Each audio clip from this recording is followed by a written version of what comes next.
Good afternoon, good evening, hello, everybody. We're back with some more over-explaining. Right on. Illogical. Thank you very much for your resub. And hi. Good afternoon. I make sure you're paying attention when I click that button. So I hope my configs are treating you nicely. They're not. I don't know what you've done to them, but I'm at 7 scientists in September, and I hear that's subpar. That should be like early April. That's what I've heard. But maybe this Hello, Mr. Bacon Strips. Sorry. What were you saying? Go ahead. Maybe this Overexplained campaign will teach me how to get 8 scientists by the end of April. Like, I really could use a lesson. Easily. I'm not even sure how many scientists we have.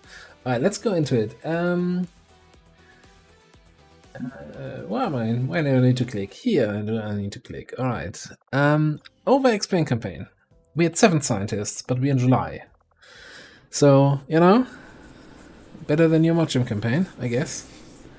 Much better. I just got 7th. I had to buy it from the black market. Well, we're also broke and we're not even close. Well, we hopefully are close, getting closer to a liberation. So, yeah, what's our current liberation progress if we look at Havens? So we have Lib 2 complete in Eastern US and New Mexico, and Lib 1 in Western Europe. Western Europe is also a little bit off limits because it's strength 9 at the moment. That's not that bad though. We have 2 options potentially Right to get Liberation 3 cycled with full timers and then jump into Lib 4s and 5s. While July is certainly later than you like Liberation, it's not end of the world. You basically have until September. If you don't have Lib by September, I would say you're kind of shit out of luck. Yeah, and at this point, even though I always say you want to liberate not your starting region first, if we get a Lib 3 there, we're definitely going to take it. But let's see. Also, Weird Guy, thank you very much for the resub. And yeah, so as always, you know, we haven't played this for a week. We're playing our own campaign or campaigns, so getting back into things. It's a discovery process. Yeah, exactly. So we have a smash and grab coming up here in a few hours. We have a supply raid that's coming into New Mexico, which cannot be coming from Eastern US. So probably coming from Brazil, maybe coming from Western US. Yeah, one thing I want to touch upon real quick for you guys in your own campaigns is how you approach going back into it. I certainly know not everyone playing every day. And one thing, like, whenever I load up my campaign, what it does, we always take a look at what our geoscape looks like and what missions we have. And this gives a really good idea of what's going on and what to expect. So, like, right now, like, since we looked at the Havens, we can see that we're looking at operation chains. We can see where strength is moving, what information we have in there. We can even see what squads we sent out and, like, our tech levels. Just taking that time to assess what's going on before just diving into things can be super important. Just to, like, maintain a focus for whatever session you're doing for your campaign. Yeah, in addition to that, also then helps you kind of to remind you. So I see that we've got lots of missions with sealed armor coming up. So that tells me, okay, so we probably have the sealed armor dark event currently active. We also have show of force currently active. I go on about this. As a reminder, show of force is a legendary exclusive dark event for every mission having a +1 strength modifier. So that's fun. All right, so we do have Smash and Grab coming up here in a few hours. I'll probably just scan here, not fly around, wait for this to hit 100%. It's 7 to 9. It's not vulnerable, but that doesn't make too much of a difference. It's a strength 1 read, so you're at strength 2. It's not going to change really the number on the map. And on legendary, the expectation is that minimum you're always running a strength 2 mission. Right? Strength 1 is a luxury you're never really getting, so show of force is kind of making it normal. Whether you're sometimes getting a little bit cut off there from your sound. I'm not sure if it's like your voice activation settings in Discord or just Spectrum throwing us a wrench. I'll lower the sensitivity and see if that works a little bit. Hopefully that was clean. That was clean, yeah. It could be Spectrum's fault. Spectrum has been worst. When in doubt, it's always Spectrum. Alright, so we're running into the first mission here. One thing I noticed, we barely have armor on anyone. We're researching Illyrium right now. I assume we have armor. Okay, we've got 4 crates, which is probably what you get when you go into 6 people, because the game likes to troll you a little bit. This is smash and grab mission. We don't have concealment, but we do have a shinobi here who obviously has concealment. So ideally, we want to keep that. While whichever commander said this last week was actually thinking ahead, it looks like. Yeah. Oh, thank goodness. I'm as surprised as you are.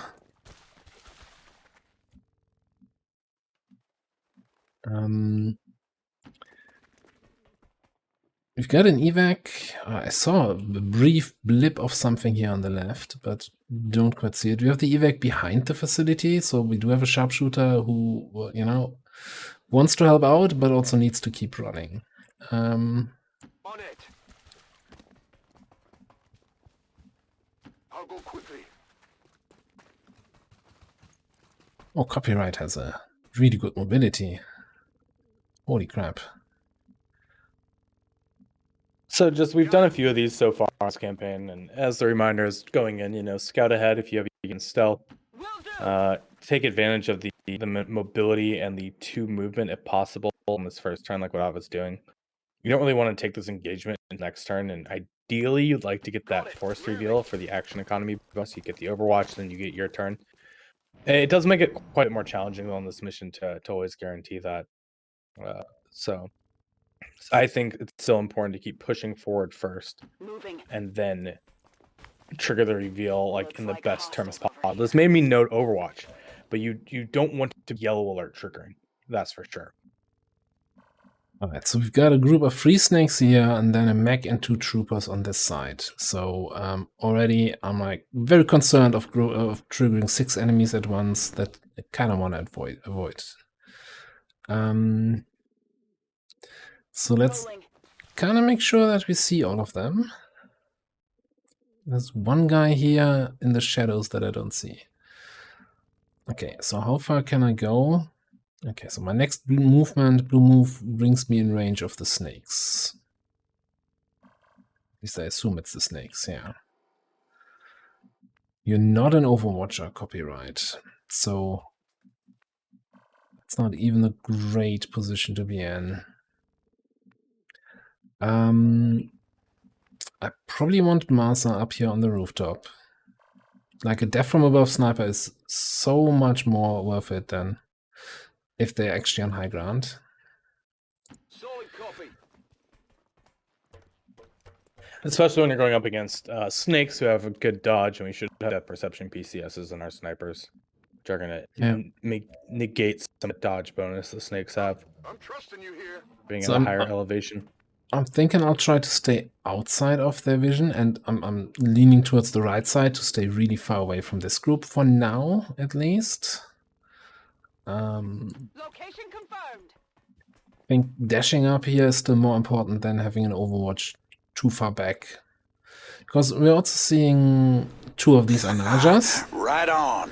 And they often, you know, bugger off to the back. They probably, if they move up and trigger here, I think at least one of them will probably go on the back up on the roof to snipe us, because they have squad sight. So that's, in a way, I think Najas are some of the more scary enemies that you can be facing. I can do that. Moving Overwatch. And they do activate.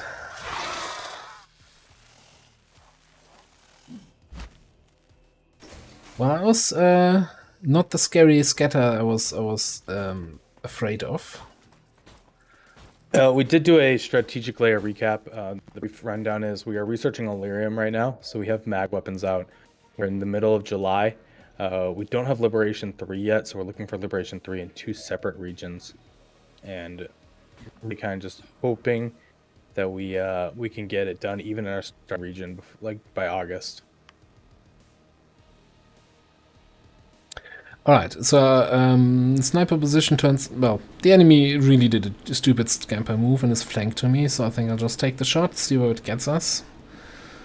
Yeah. 50-50 on the crit damage there, guarantees a kill. Who's keeping school? Nailed it. That helps a lot, because now the Najas don't have anyone to spot for them, and their whole squad side stick is not gonna do much for them. I don't know if we've gone through Naja AI a whole lot. Naja do not want to be flanked. They have squad sight, their shot does take 2 AP though. If they're able to move and you're flanking them, they will move. So the important thing when dealing with them is, one, don't have anyone spotting you, like we just removed the threat that could spot for them, or two, flank them. If you can flank them, they are going to move. Now, one thing to consider is if they cannot move, they will shoot. So if you maim a Naja, the Naja will shoot you no matter where it's at, because it can't move. This is certainly important to remember, and it definitely has never been something I've caused my own issues with before. So I'm thinking I'm just gonna move in. So we have a group of 3 snakes and a group of 3 dudes here on the left. That puts at 6 enemies out of potential 9. I'm assuming a third group is somewhere in the back of the building. And since they can only shoot through the door, so I'm just gonna stay away from anything they could potentially see. And activate the last group. They are not so far in the back as I thought. Alright. Scout really hasn't heard about personal space. Now, once you activate everything, we get to do this fun thing called chess. Once you know where all the pieces are, it's a lot easier to figure out the puzzle. That being said, this is not a fun group, because now the other side effect is you've just given 3 more spotters for those 2 Naja in the back. But I still think they shouldn't have any angles on me. That being said, so I do have... so Amazing here has either a good shot at the mech or a really good shot at... Well, a fairly decent shot at the scout. What are we looking at here? 6 to 9, okay. We also do have... Well, the airdrop's not gonna get too much value. Haywire, only this, and we have a teamwork. So we could totally get a weird gal in there to burn something. The third thing was a drone, right? Think so.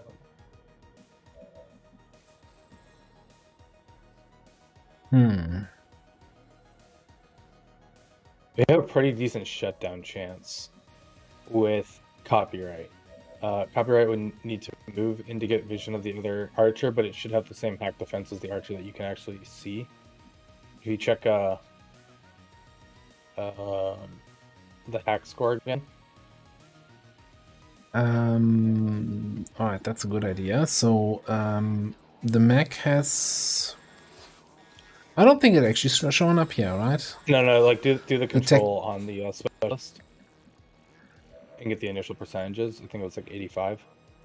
Yeah, but that's... Oh, that's... they're both archers? They're both archers. They're both archers, okay. So shutting down the archer might be an option, and then using our gunner to kill the scout, and then one falling with our Templar. Because our Templar can take the hits. Templar double moved. Templar double moved. Oh, he double moved. Position. Ooh. Because I did not expect the group to be there. It was a bit of a risky move, but you know what, sometimes... but yeah, I think it's still the play, what you just said. We try to shut down on the mech. Maybe worth looking what we have here. Disguise signals, squad disguise signals. It's not gonna help us. Alright.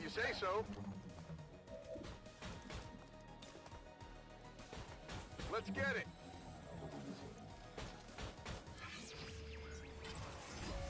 Now, if you really want to take a big gamble, you can go for the full control. 9 out of 10 times you're going to be extremely disappointed. Where shutdown's just so much safer. It's giving you the room to work. Okay. Now, that being said, I don't think... No, we do have Trojan, so that's actually two turns of not having to worry about this guy. We also have rival protocol here, so if the drone does some drone shenanigans, that's also nothing to worry about. So, which leaves us with the scout, who has a really high dodge chance here. And we'll see what this shot does for us.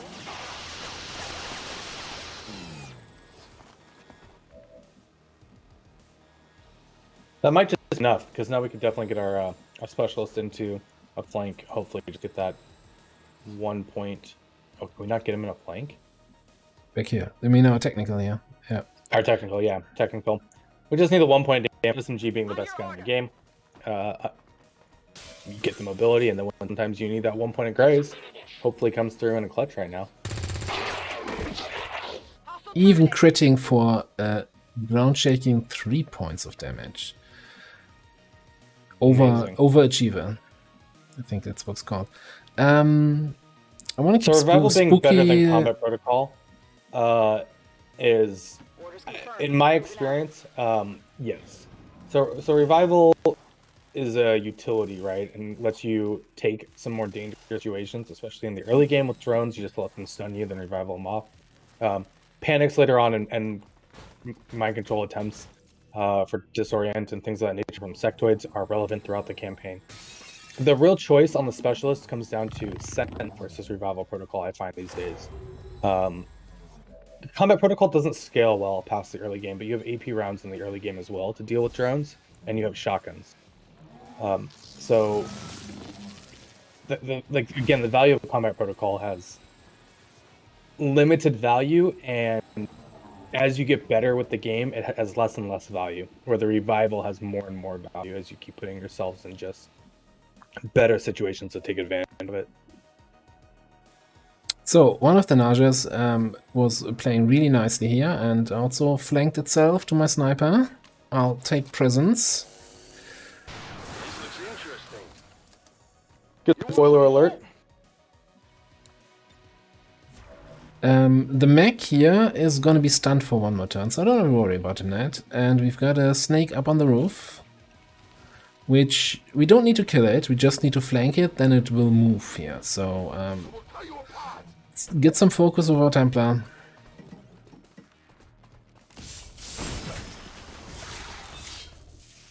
This wasn't a complete strike.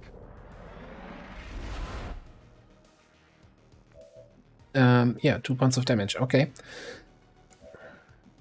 Now, that leaves us with the drone and, of course, with that other group, which is really far away, but they moved quickly on the last turn, so they are on yellow alert. So need to be a little bit careful about them activating. I'm somewhat positive we can kill the drone this turn. Do I flank myself to the drone here? So that I have cover to those guys. What's my shot? 81. Whatever you say. 85. I'm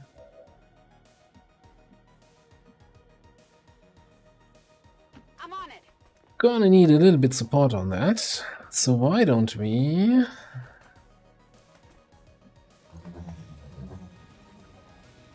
Update.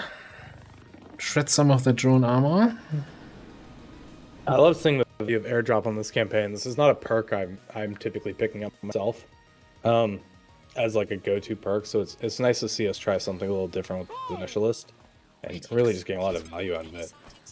There's a lot of missions where we've just done things like this. Just give a grenade to someone close by, get a little bit extra damage out. Unlikely that the damage roll was so low. Now, not that I say that, I think we could have got probably more value from taking a shot. Then again, it's the probably... shot wouldn't have mattered because we have AP rounds on our gunner. Yeah. And this is grenade is guaranteed, and the shot might have been a miss. You know, I was a little bit maybe too confident that we get the damage here.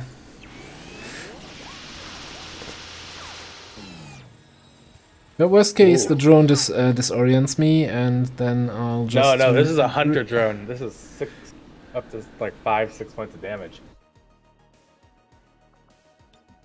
Well, good thing I'm not flanked to it, huh?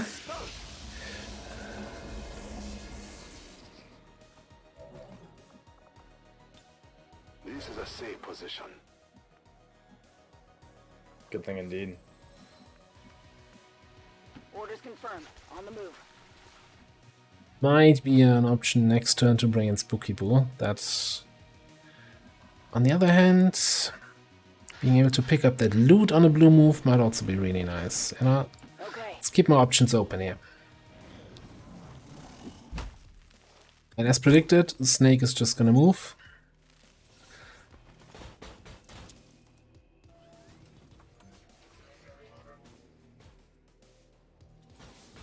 The triggers Trojan, doing 8 points of damage. Okay. Dang. Actual value. Max roll on Trojan. That was an unfortunate hit there. 1 point of damage. It's pretty good though. I mean, it was like what, a max roll from the drone onto us. And we do have field surgeon, so this will be mitigated. I'm not confident that this is enough, so I think instead of revival protocoling, I'm gonna come up here and shoot with my specialists with copyright here. He has a stronger weapon. Ken has OP rounds. Come on, focus. And really needs to come on and focus. DerAva configs are not doing us any favors today. Yeah. So one thing that's certainly viable right now is the mech archer is certainly a threat, but we can use our technical to flank that nausea because we know where the last pod is, right? And we do have stun strike, I believe, on our Templar. So this hunter drone can be controlled if necessary in its turn. If our gunner misses, since they're disoriented, they're not going to have a great shot. Yeah, so what you're suggesting, and what I probably agree with, is to we're gonna knife fighter once because that doesn't end my turn, and you know it's free. There. Maybe a flesh wound. And we take the 50-50. Do you the mech go shot? Never mind, I'm delayed apparently. Impressed yet? Doesn't matter. In that case, I can just go back here. Because I could, so then the next, if that had missed, right? Because you don't rely on a 50% chance. We could have used Stun Strike. We can reach the mech archer in a blue move. So Stun Strike the drone, I kill the archer, and run Weird Gal all the way back here to take care of this. Now that that's being, without all said and done, we can just... let's just come in here. Yeah, my kind of like assessment was worst case. Like we're not gonna do damage. Right? We're not gonna kill that drone. Our gunner hitting. Oh, we also still had our sniper. I completely forgot. Oh, even better. Oh, hi, Peach. Yes, I hear you. One thing to notice, and I don't know if we've really touched upon this a whole lot, is when we're attacking enemies, we try to always do it at an angle, especially with someone like a Templar, right? The reason being is a character like the Templar gives cover to the alien, so they don't consider themselves flanked if they're behind the cover, and you go and attack them. By going at an angle, that cover is not providing, or that tile is not providing cover to the alien, such as the nausea, where you're relying on the flank AI to for them to behave in a certain way. And I think that's just something that sometimes is overlooked, is how you're attacking enemies and where you're repositioning after that. Alright, they activate here.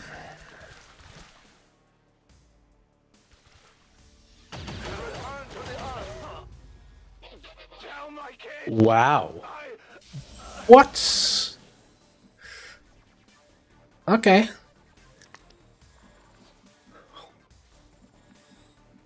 Wow.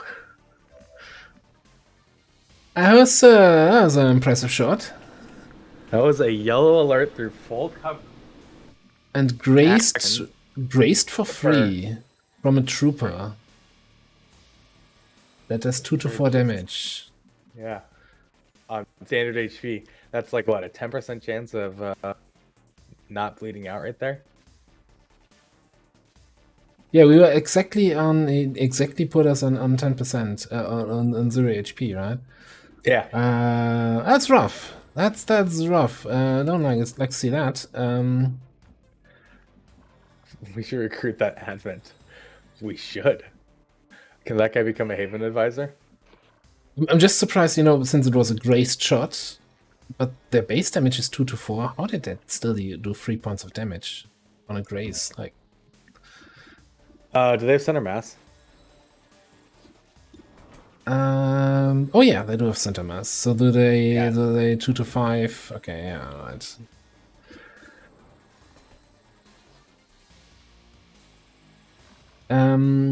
I need to do something here. I think one.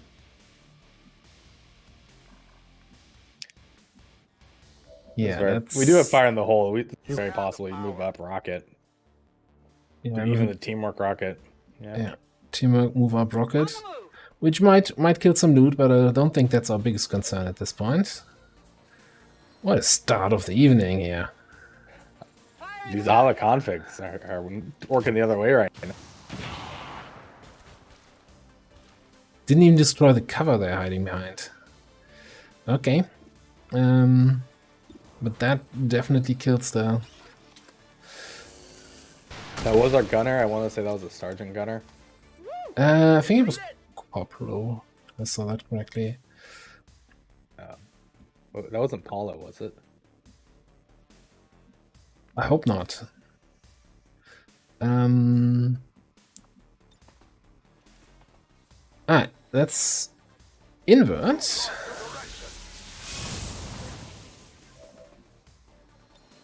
And then zap. It's the Overexplained campaign. We're doing our best to showcase all scenarios and how you still have to approach it and keep a calm head afterwards. What's over there?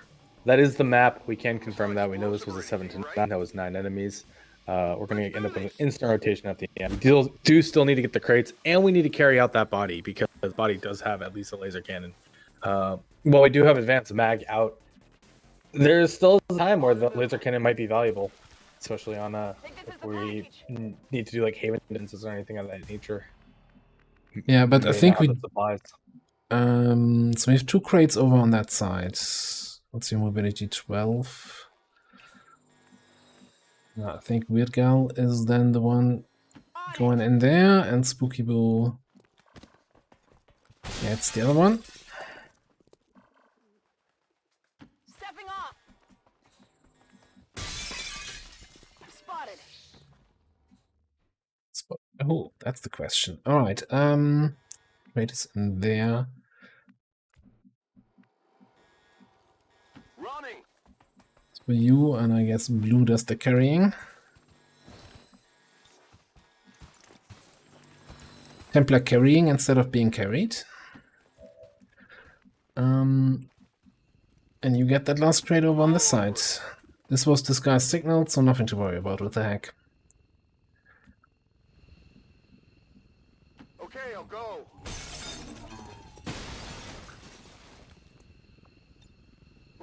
Where to? Moving to position. In the really just one shot they took at us.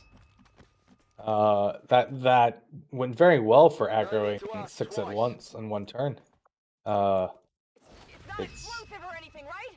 you know, sometimes you do everything right. The game still says should have done better. Yeah, I mean, obviously that wasn't the best activation, and like this activation then followed up with the drone doing actual damage to the gunner. You know, it wasn't just that grace shot hitting, but that grace shot wouldn't have mattered if our gunner was at full health. But you know, Yeah, it's here. I still think it was reasonable to expect the third group to not also be at the start of the building. Oh, absolutely. I think it is approached the same way I would approach it, if even more conservatively, with the moving right initially.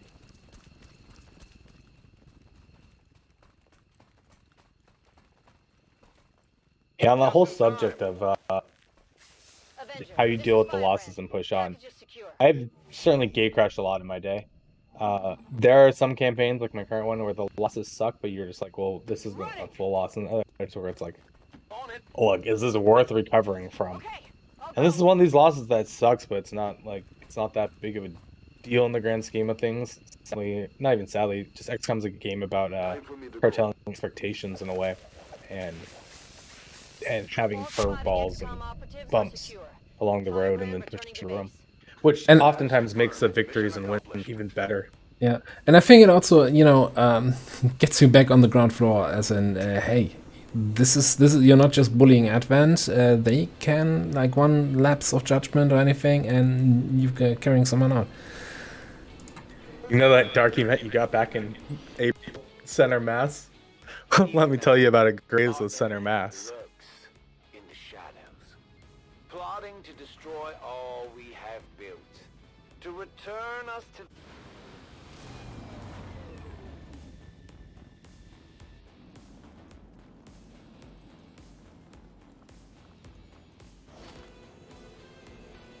Six missions, 12 kills. They were doing very good for themselves. Did get a fair amount of crystals, alloy supplies, 2 more cores, some PCS that we can sell. I want to take a very quick look here at... oh, I don't see the loadout here in this view. No, because you brought the body back, it doesn't tell you lost. Oh, okay. You didn't lose anything. Well, moving on. It was only a corporal. I mean, if we're gonna lose anyone at this point in the campaign, corporals and squaddies are the way to go. That sounds harsher than it should, I guess. Oh, there's a lip free here that's expiring, which we can't do. Okay, so I think I'm gonna scan in New Mexico, because I think it would be better if we can complete liberation here. Yeah, going over to New Mexico, we need to be aware that we're going to a strength 3 region realistically, and really even strength 4, with the show of force active and supplies coming in. And we're about to cycle to strength 3. Plus 1 modifier on all our missions makes it strength 4.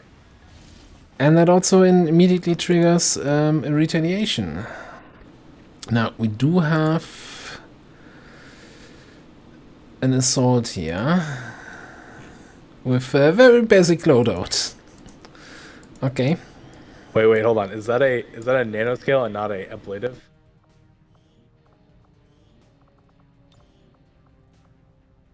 Yes. What command put that character in there? And a smoke grenade and a frag grenade. Might as well have sent them in naked. But as you just said, it's just a corporal, right? Yeah, sometimes you just gotta sacrifice some people. Alright, so who do we have here? We have this fancy round icon, so that is the hunter. God, I hate the guy. It's really... This is the chosen I hate the most. We haven't chased the hunter though, so this is a good example of how to deal with the hunter potentially. Now this I hope it will be. Well, let's consider the smash and grab real quick and bringing them back. So this is effectively a strength 4 region right now, and the hunter is not easy. We also are dealing with sealed armor and sonic storm. If we take a look at this squad, while we could over infiltrate a little bit, this might be worth canceling. We do have the Reaper here, the Spark here, and Grenadier, which are all very useful to help misplace the hunter and get on top of him. Now, the other alternative that I'm going to throw into the room is this worth boosting and running the mission. We only have 88 intel on 3 connections in July. Yeah? We need a 4th connection. So lip free, does that usually give intel? I think it gives intel on a capture, right? Yeah, typically. Or gives intel. The thing is, we do have mech weapons, we do have armor, but I don't think we have much supplies to actually equip everybody with that. And that's a strength 4 mission. Is that supply rate worth 30 intel? Is really the question you're asking, though, right? Well, it's not. Extract. Yeah. So it's not just the supplies; it's also the XP, right? So we could potentially get a few. Well, definitely going to get a promotion on our Grenadier if we complete another mission here. On our Specialist, and potentially, I think the Spark 8 XP should be possible on a mission. What is this even? Wilderness Crate Extraction mission. I can understand the argument to boost it if you want to get this done, certainly. You know, so being self-critical, my intel management usually sucks, and I overboost missions, and then I'm stuck on few regions. But I think I'm gonna do it anyway. There's a great difference of opinion. I would not have boosted this. I would have canceled this and not done it. I think it's good for us to do this campaign to go show off the hunter in a better way. My reasoning really comes down to is we're going to be able to keep running missions in strength 3 regions after we build the hunter. The intel is far more important to me than any supplies that I'm going to get. I need a 4th region open. July is pretty much the latest. Like, I want to be on 3 regions. The amount of geoscape manipulation you can start doing as you open up more regions just becomes almost multiplicative. Regions don't decay vigilance while they're uncontacted, so even opening up regions that may be on high vigilance and effectively high strength gives you the information on where legions are, as well as the vigilance decay that kicks in, the recruitability, and the setting it up for future use. Right now we are at the mercy of these regions, and at any point we miss a UFO that decides to land in these regions, like strength in each, we're now pushing our strength up to 5 and potentially 2 regions. We have a region at strength 9 already, right? Just as a thought process on like why I would not have done that. Yeah, I kind of agree with all your points, but I also think the advantage of having more supplies, potentially then more upgrades, maybe we can use those supplies to build a critical building or get another scientist or something like that. And I think the most important resource for me often is soldier experience. Like, even if you're behind on tech, there's so much that you can pull off with a bunch of master sergeants that I, maybe value it a little bit too high. But I don't think there's a right answer to this as well. I just want to make that clear for everyone. I think both answers are completely valid, and it's a part of just finding your own play style and what works. That turret is tracking differently than the others we've seen. As we say, it's a very complicated mod. And while there's maybe not a whole lot of layers, like if you just wrote them all down, the way they interact with each other really is impressive. It's not too far. Makes for interesting decisions, which, welcome to game design philosophy, right? Games are about making interesting decisions in a lot of ways, or at least exactly. The games I tend to play are about making interesting decisions.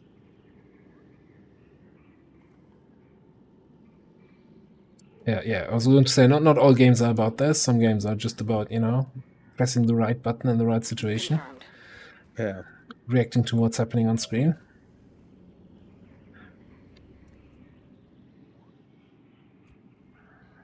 So we did see some health bar over there. Let's push it over. While you're prepping some of this up, I'm going a little spiel, I guess. Inadvertently, people keep getting subjugated to my own philosophy on game design. Each day they come hang out with me on stream, because I'm kind of in charge of like balance with Garuka for a collection in his mod jam, and one of the advantages of being so involved with it is my own philosophies integrated with like Long War the Chosen, Long War 2 philosophies gets to manifest itself in certain ways. There's probably like a million ways you can balance things depending on what you're looking for, and it's really a good exercise a lot of times. Like, you're not just looking at things in a vacuum. You're looking at things and how they interact with numerous other systems. On the move. One of the reasons Long War still keeps my interest after several thousand hours is because these systems don't just lead themselves to be solvable. There's no, this is the right way to do things every time. I really like that aspect. One interesting part here. Well, basic trooper, a basic mech, and a heavy mech.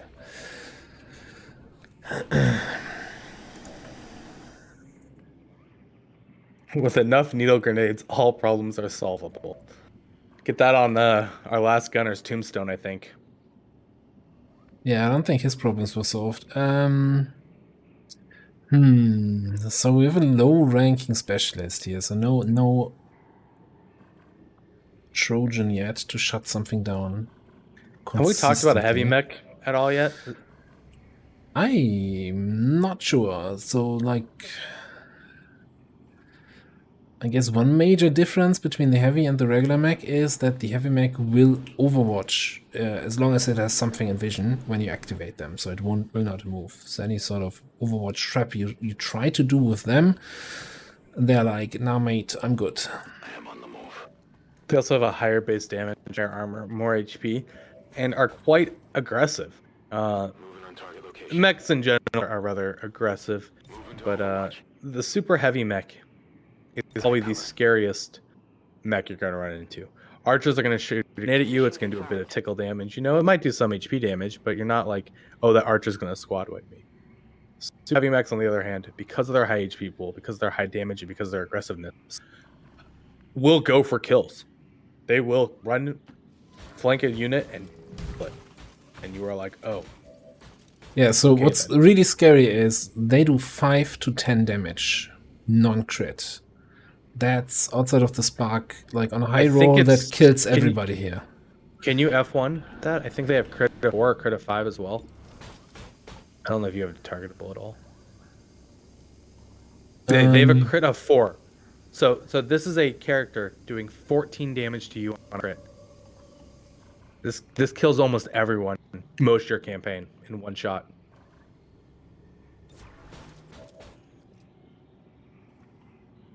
With 2 shred. That armor that you think you're getting from your armor isn't doing anything against this guy. Eyes on the prize. He does not care. And he has Now- free armor himself to back that up. Yeah. One thing though is super heavy mechs and heavy mechs, like most mechs, do prioritize doing AoE damage if possible. So if you do group up, you can bait the rocket. With multiple mechs on the field, that seems like a silly idea to leave 2 of them alive though, because that's also now 6 to 8 damage from those missiles, which does kill some of our soldiers here. So the priority on this pod that we're looking at is that heavy mech has to die first. Then it's the other mech, and then it's the trooper. This trooper is literally a fly on the wall in comparison on the other damage these 2 can inflict.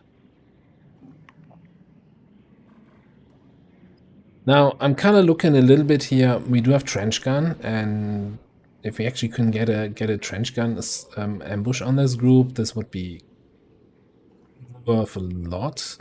Especially popping running gun, get that 50% crit. Crit damage. So I'm kind of wondering if they start patrolling back here, then this would be an excellent position for a trench gun. Leaving me a little bit open to the left, but I don't see anything there right now, at least.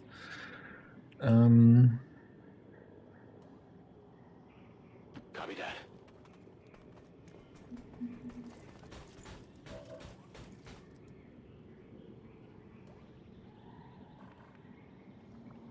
My range on grenades.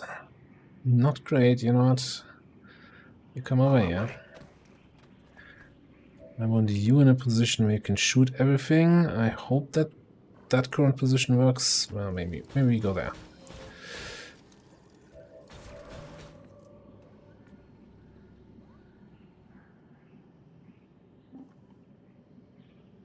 Understood. Moving out. Affirmative. Cover. Now, if they don't come back, like I'm wasting a lot of time, but it's an untimed mission, right? And willpower is not the huge concern right now. Roger. I've got my eyes on On a mission like this, you typically are expecting 4 to 5 turns. I think 3 is normal, 3 or 4, but up to 5 is really fine. Use 1 wheel every 3 turns. You could probably get away with even waiting 6 to try to get a better position. 2 wheel as that cost. Assuming then at that point, you're only going to be on the map for another 8 turns max, because you're getting out before the RNF is coming in. So on a mission like this, you're looking at like 4 wheel, which maybe 5, which is not bad. Most of our characters, hopefully at this point, are going in with at least 30 plus will. Will PCSs are very cheap to build, and they're one of the strongest, in my opinion, because as soon as you have the GTS, you can start building them in people. Just that 12 will from that PCS is 2 missions, basically, before they get tired. Then you're going to keep cycling, giving downtime on the Avenger. That's almost unavoidable. Okay, if you're so sending... Oh, sorry, go ahead. yeah, no, I'm trying to see more options here. Like the problem is really, even though I'm chasing a single group, this group is scary. This has the heavy mech. I even expect nothing else on the map gonna be of that fear factor to me. So I really want to have a good ambush on them, and I'm willing to delay my reveal, I guess, in favor of getting the most positive activation on those guys. One of the things, and one of the other reasons why heavy mechs is so scary, is there's no like hard counter. Some of the biggest, baddest units, like Mutons and Mutons Elites, are still hard countered for at least 1 turn for combatives. The super heavy mech doesn't have that, or the heavy mech even, which is certainly ways their threat level. As far as like the time spent, yeah, it's probably better to take your time. You're on the clock once you get revealed, so prepping for that is pretty much always worthwhile. And this mission is unique, unlike smash and grabs, where you already start revealed, or any rescue a VIP or hack an objective type mission. There is no hidden timer on this mission, where you go into a let's say a jailbreak, and you have 23 turns. You don't actually have 23 turns. You have about 11 or 12 before the Doom RNF comes in, and then you have the timer for RNF after you're revealed that comes in, right? So being aggressive and pushing forward on those and taking the engagements early is important to not be overwhelmed and get stuck. Where here, the timer is not lying to you. You literally have that 7 turns until RNF is here, and it comes every turn.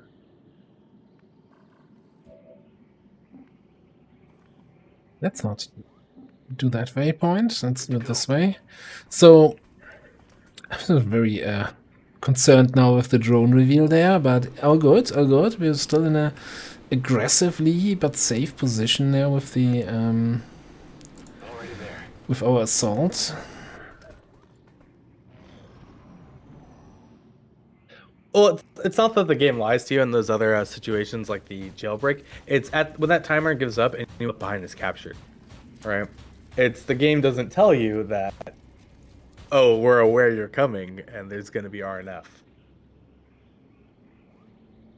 Other than a little bar that goes from green to yellow to red.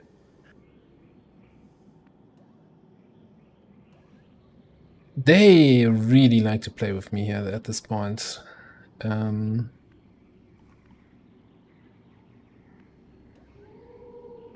think you're waiting for a turn. Now, maybe next turn, if you're able to get corrections out of there is a play where you destroy this turret, start marking some crates, and get evac down. Yeah. I probably wanna see a little bit more of the map, because we've only seen 4 enemies and we have Understood. Moving out. 10 to 12 was the count. So not seeing anything else so far has me concerned, curious, and they're on their smoke break behind the building. Yeah. Yeah, you know what? I'm just gonna do a Overwatch for everybody here. Moving to Overwatch. Got it covered. On Overwatch. Overwatch. My watch begins. And see what the next move of that group is. Okay, they're starting to path back.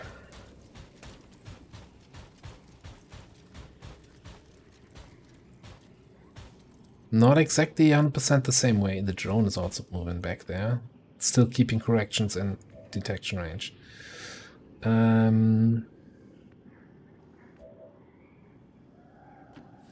Just want to have the spark a little bit closer. Moving out. You a little bit closer. Like, we have a bunch of crates back here, so I need to have at least someone back there.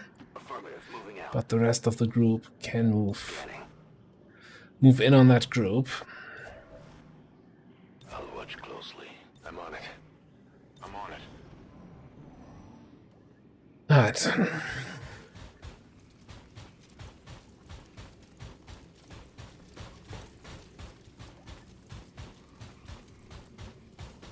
Has the waiting paid off? Make sure to pop running gun first for that increased crit damage. We're definitely want to take advantage of how much will we just sacrificed for this. Yeah, Which I shouldn't say sacrifice. It was a trade-off, right? So I'm not sure though, right? My crit chance is only 35% against the max. Isn't it better to keep running gun for the rest of the map?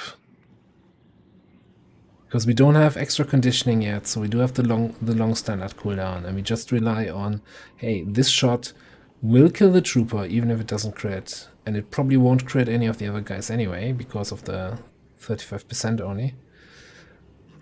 And we have enough. We have enough here in. Sorry. If it crits and doesn't kill the heavy mech, I cannot wait to say I told you so. But I do agree with what you're saying here. Save the running gun for the next engagement.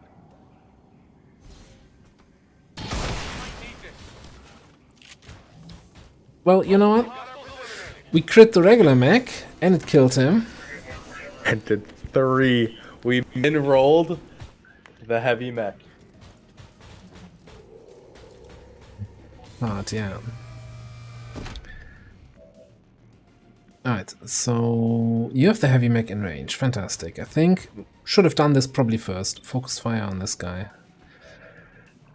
You do not have the heavy mech in range. Also, you don't see the turret. And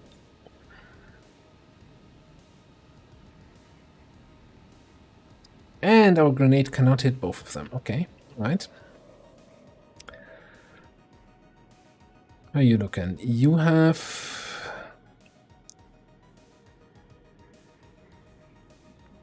no AP rounds and a outdated weapon.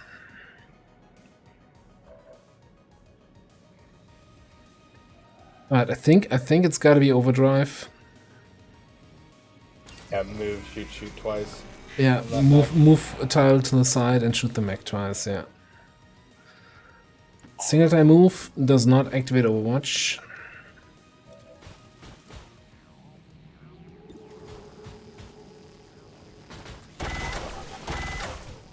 Minimal damage on target. You also don't have... mechs never have AP rounds. Maybe I need the grenade here before I carry on with more shooting.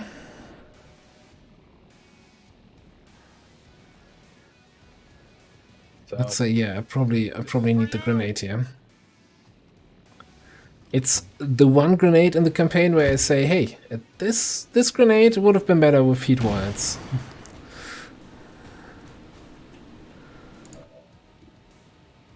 eventually, our Spark here is going to have Shredder on his weapon. We're going to gain hollow targets for value on his own shots. It becomes quite a single target killing machine. It's just a tough situation to be in to begin with. 67 shutdown on the turret only. Okay.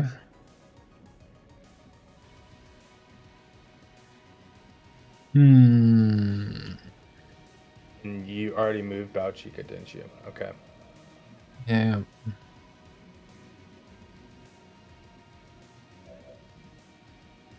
What's our damage from our Reaper? 3 to 5. I think we have throwing knives of 4 to 6. Okay. Crazy thought. With 3 armor. Yeah. Crazy thought. Well, I think Stiletto is probably gonna have to go into show, and you might have to smoke grenade. I'm typing hate here. Let these hopefully take the aggro. Sorry. You go into shadow. You go into shadow with Stiletto, and you throw a knife at the drone. No way that knife's actually getting the kill. But then you probably just smoke a typing hate rather than going for push down or anything. Because I don't think we have fail safe. No, that's too low level. Yeah, and so I don't think we want to take a half cover position against the turret onto our grenadier. I am the unseen. I think I'm just gonna move somewhere here, so My life is in your hands. I'm not gonna mark the crate. I'm just gonna get a little bit of damage in against the drone. Maybe get a kill, you know, every max roll or crit or something. You can always believe. Or we whiff completely. Get the bad rolls out of the system. That's fine.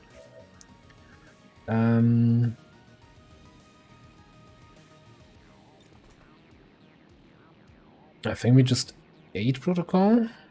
Is the smoke better? It's both 20 defense. Yeah, but the smoke lasts 2 turns. Hope I don't need 2 turns against that turret, but maybe. Yeah, you know, and at least then we have a protocol next turn available if we need it. Yeah, that's my thought. Like we can do this with the smoke, and I mean, I certainly hope we don't need 2 turns as well. But we brought that smoke. Damn, we better use it.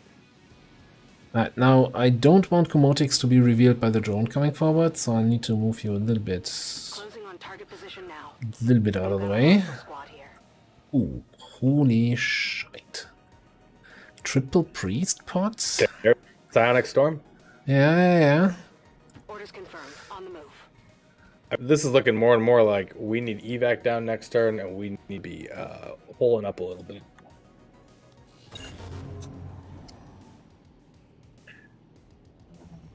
At least the crates they marked, probably easily to get. We do have a DerAva protocol, so that's not the end of the world here. Unless, of course, the turret kills our specialist. Thankfully, we do mitigate that damage. It's not that bad either.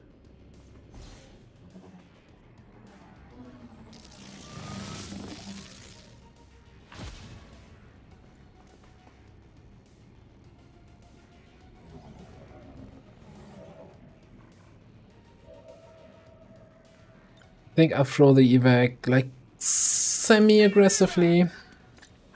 As in, yeah, I can probably get a few more crates, but like normally I throw it even further ahead, but I think that would be...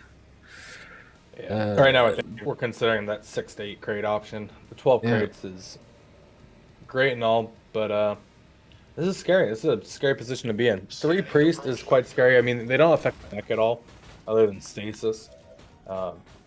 But they're not going to like take our spark and turn it against us, thankfully.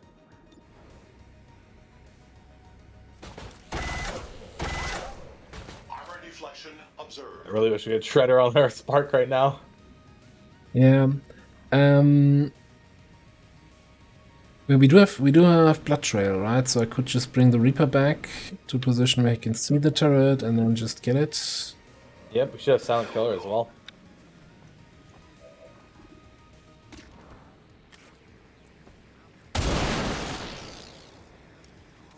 Right, easy kill. That means that you can hop over here, mark that crate. You can potentially get the other one as long as we get the kill here on the drone. Well, you don't see the drone from here? What? The drone's on that tile. What? The drone is on this tile. Like, go here, peek out around this corner, shoot it. Interesting. That's XCOM, baby. The draw. Give me something here. I wanna be somewhat more effective. I guess I can just go here. If you say so.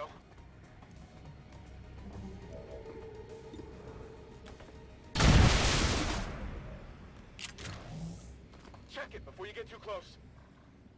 That spot on the back of Correction's head there was a map to find a drone. It's just a spot that was blinding us from the sun, but we could see everything else. Advent's locator is down and our transponder is active. Firebrand will handle the pickup. Alright, you're just gonna keep an eye on the priests.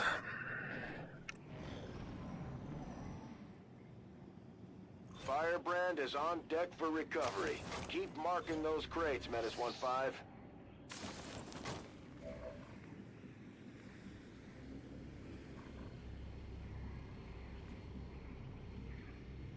I guess that'll be okay. So I think I'm gonna spend one turn a little bit passive here, marking the few crates back in the fields.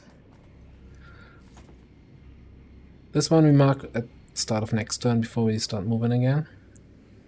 I will comply. Do I care about Overwatch or care about reloading? I think I care about Overwatch. Overwatch.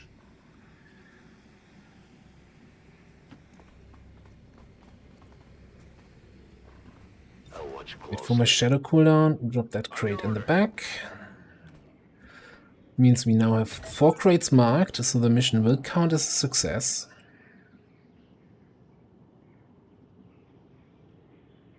Heading out. So, while 3 priests are scary, they are also unarmored enemies. And we do have fairly strong grenades here. With boosted cores, needles, that's 4 to 7 damage. And The scary thing about this priest pod really is the sustain. If we somehow put all 3 into sustain, they get a full turn of action, which can be a lot of action economy for a priest. So definitely weaken things up with Overwatch, using our grenades to get them hopefully at like 1 HP or maybe some overkill crit damage from biggest booms to get kills, and then using our spark to follow up is probably really Standing fast. is kind of what we're looking for, right? alternatively, if they keep... Oh, I need to enter. If they keep sitting there not doing anything, you know, we're not here to tell people how to cheese the game. But you know the whole thing about enemies not activating if you do damage to them, but they don't have line of sight to anybody? You could also move the spark up, and we have this beautiful shredder gun, right? Movement engaged. Yeah, well, the question is, I mean, I know where they are. Can I, in theory, also move you up? I can. That I, you know, I remember their position, and then I move my shinobi in a way that I no longer have line of sight, and then I shoot the shredder gun and throw a grenade. I'm on board. I am Heading out. Just I'm a want to fan. see... These type of tactics, especially when I see Ovid done, because then I get to give him grief later. It's pretty much the only way I can win a campaign. I'll just cheese the enemies all day long. Heard it here, guys. Make sure you grab a clip of that. To designated coordinates. So, we break line of sight. See another priest, another sectoid. Don't care. We're probably not getting that crate. Definitely not. But we're gonna get this one. Alright, so... we have this beautiful shredder gun. You just for the door. That might be... that could be happening. But I still think I want a shredder gun first. Yeah. Because if I grenade first, then the shredder gun destroys corpses and loot and stuff. Interesting. We did destroy the wall a little bit, but not enough to actually do damage. But it gives me an even better grenade in here. This is scummy Ava. I don't know if I approve of this anymore. I know 2 seconds ago I said I approve of this tactic. This is dirty.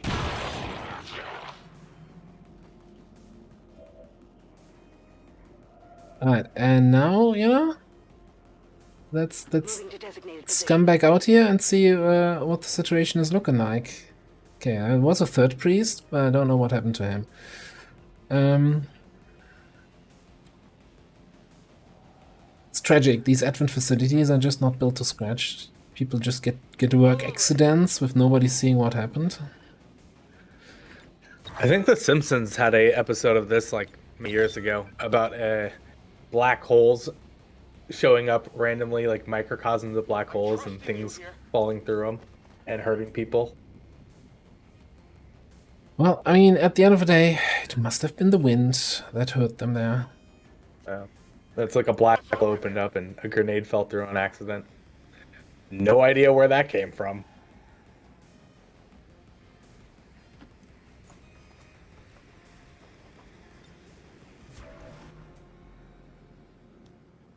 Alright, let's see if there's any reaction. Yeah, Bradford, I know. They got a crate. Deal with it.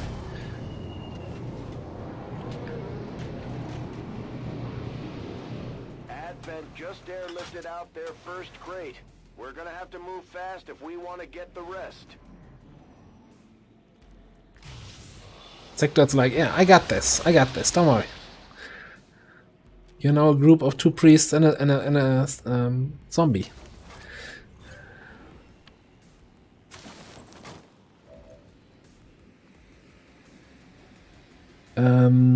Right, so I think I'm gonna shadow. I was born in the shadows. I wanna move up. I go where you tell me. Ooh, the advanced priest was living the dream of not being in range, yeah. But we killed 4 enemies. We see 5 additional, that's 9. So there's another group probably somewhere back here. I still think I wanna... We killed 5. We fought 3, a drone and a priest. Oh yeah, no, I was counting. I was not counting the priest yet, but yeah, you're right. Yeah, you're telling me there's not a place where I can hit both priests? There is, okay. Throwing grenade! Tapping hate, really getting value out of this heat grenades, right? Tandem. Tandem, there we go, tandem. And they still don't activate because I only with tracking I'm seeing this guy, and the zombie is technically not part of that group. This is dirty. The prime example, guys, of once you play too many hours of XCOM. The reinforcement timer is a little bit starting to become concerning. I'd rather, you know, get rid of this group now.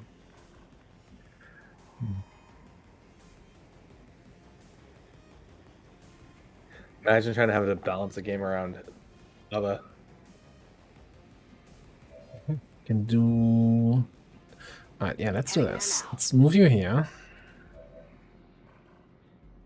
Give me line of sight on this group. Can Moving to position. nab another crate here.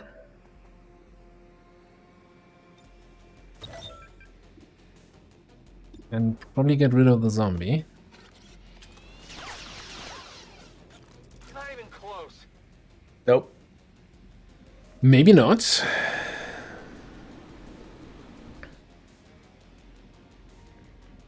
Okay, I'll go. I think at this point it's about getting like as many crates as possible. If we don't trigger that last pod in the back, I really don't have a problem with it. It's we definitely have taken more advantage of this situation than we otherwise would have been able to, and we do know there's another pot somewhere. Things are gonna look really dicey really fast. I was expecting the pot to be there, but it's not. So I'm kind of wondering if I do this move.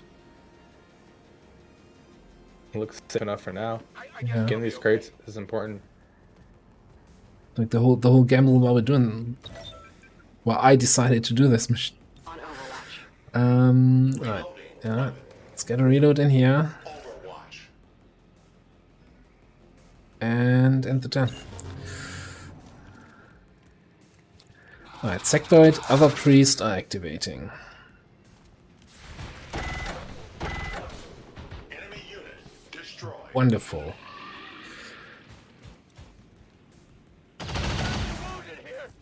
Just, you know, just getting crit on the activation shot. That's to be expected.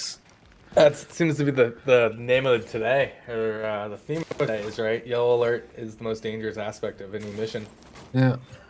Poor specialist. Thankfully, I don't know if we were really looking to bring him necessarily to the hunter. Certainly, like, No, I specialist don't. I don't valuable, think. but Yeah.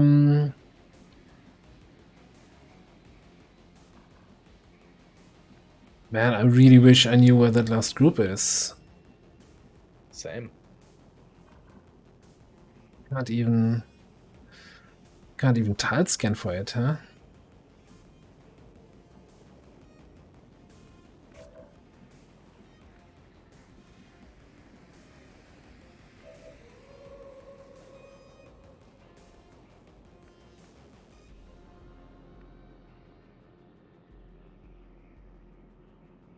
I think going for that crate up top is probably too greedy. I think you need to get rid of these priests. So one of the things Yeah. I'm now worried about, right, is that these priests alive, they have stasis, which is going to delay us another turn, which we then have to run as well. We have RNF coming in. Stiletto can run to get flanks, though, like decent flanks, and then use tracking to get information if Stiletto's the one we want to engage with. So I'm not gonna mark the crate, so I don't lose my my shadow here. In case, like, you know, the last group is somewhere behind the building. No information. Okay. So, by the way, I'm not getting the damage bonus on this guy for Blood Trail because they need to be damaged in the same turn. It's kind of an important distinction. So then I think corrections comes up. Marks this.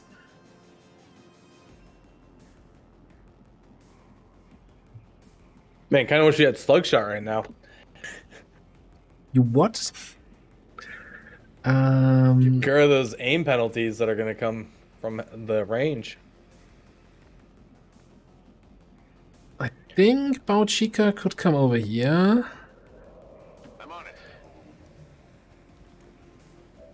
And command corrections. That way, with a running gun, we can probably reach whoever the hell we want.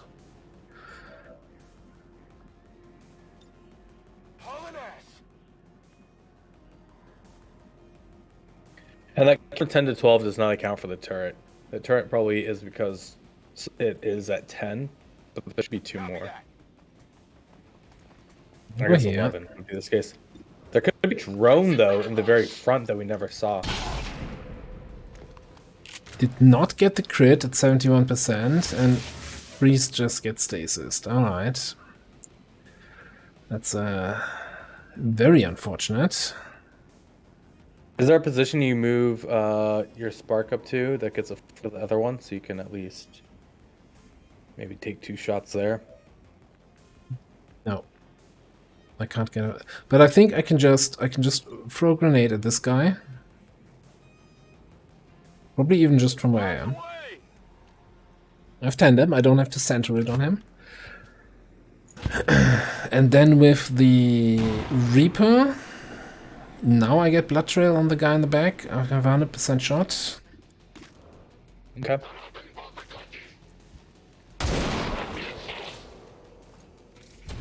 Even gets kill. Fantastic.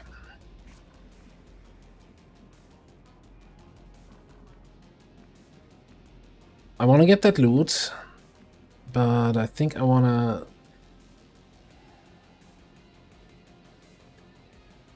Headed there now. First check if there's a group like hiding even more in the corner here.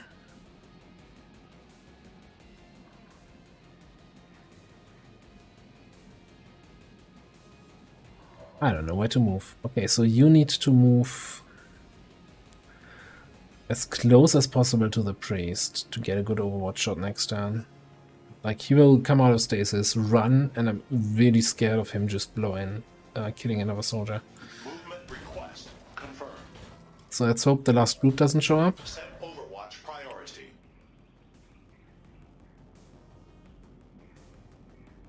Yeah, very certain they're not in this corner. So it must be all the way back in that corner. Or, as you said, a drone here. would put us at 11 enemies. 10. The 10. zombie. But 10, we've got 10 to 12, so maybe that's Yeah, all. no, so that's why I think it's a drone. Yeah, then I'll just drop concealment, get some loot here. I'm spotted.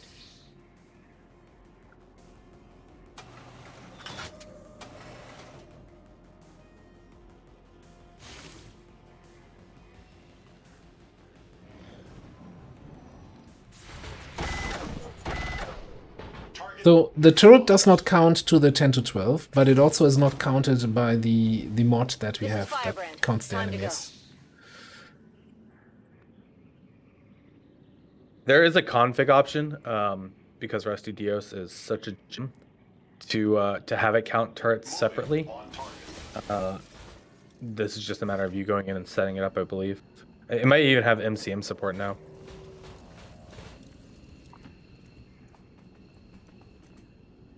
On your order.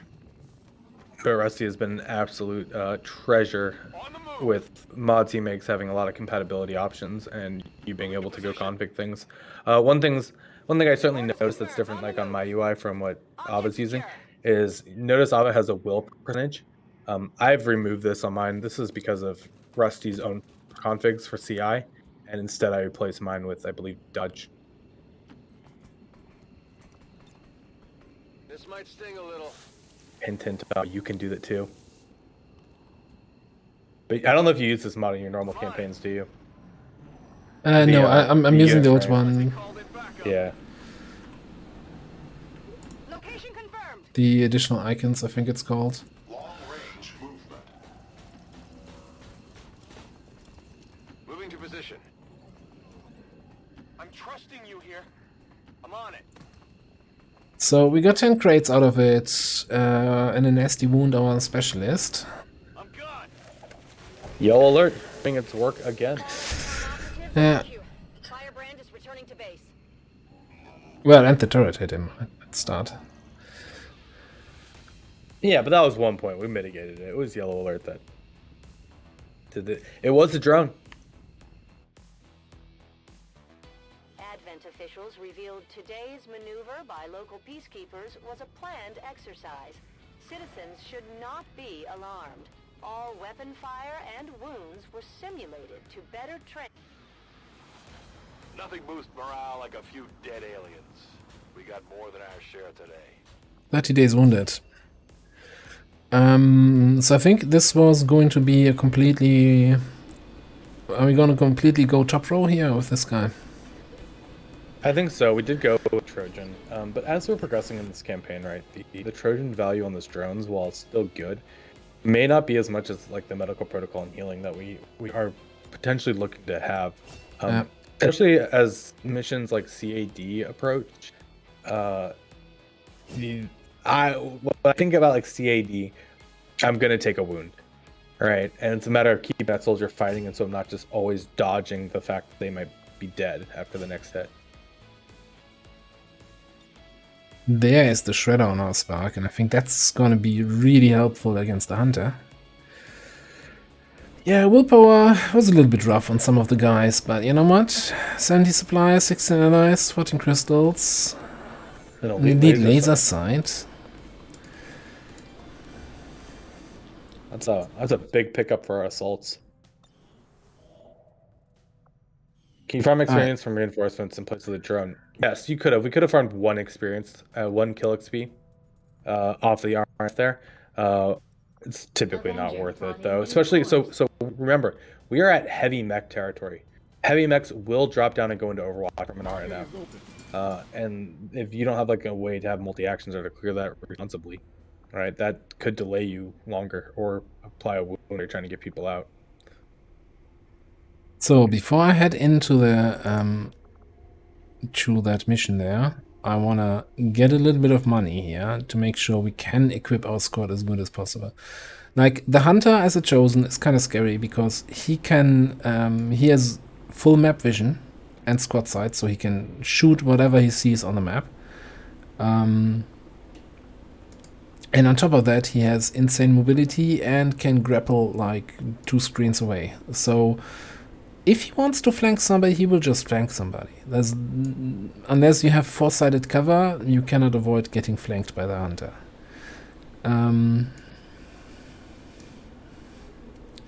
So everybody needs to have the health to potentially survive a hunter shot. So ideally, I would like to go in there with armor, at least on everybody. I'm not sure if the 160 supplies are going to be enough for that.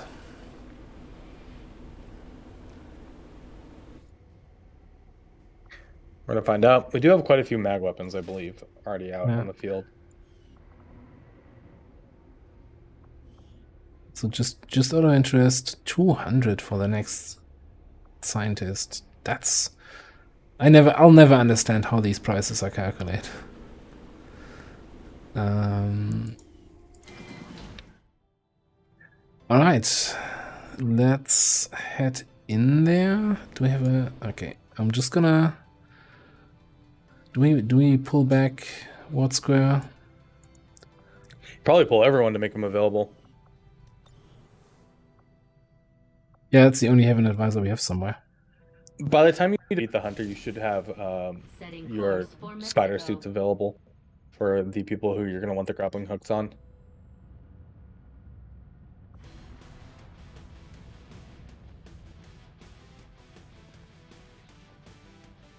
Pink Templar train, trivialize the hunter. Unless the hunter says, yeah, no, and I'm not going to shoot the Templar, I'm going to shoot somebody else. Screw tanking builds. Right. We want a shinobi. I think we can definitely work with a sharpshooter, but I think we need some better protection here. I think this part of the team stays as it is. So then we'll probably bring corrections here as an assault. Oh, actually, so when I want those grenades. When I'm considering what I'm taking against any chosen here, against any intel retail, is looking really to have 5 or 6 people that are going to be focused on the chosen, and 2 to 3 that are going to help clean up everything. The Templar in this case is someone that's not really going to be going after the hunter necessarily himself, especially with the grapple and everything else going on, and with the no longer the ability to invert the chosen. The Templar's value there has certainly gone down. So since our Templar is very highly ranked, does have not amplitude. We get 2 folks from rending. Volt and Void Conduit are going to be very strong to help control some of these other pods, while the rest of the team is going to be able to focus down the chosen.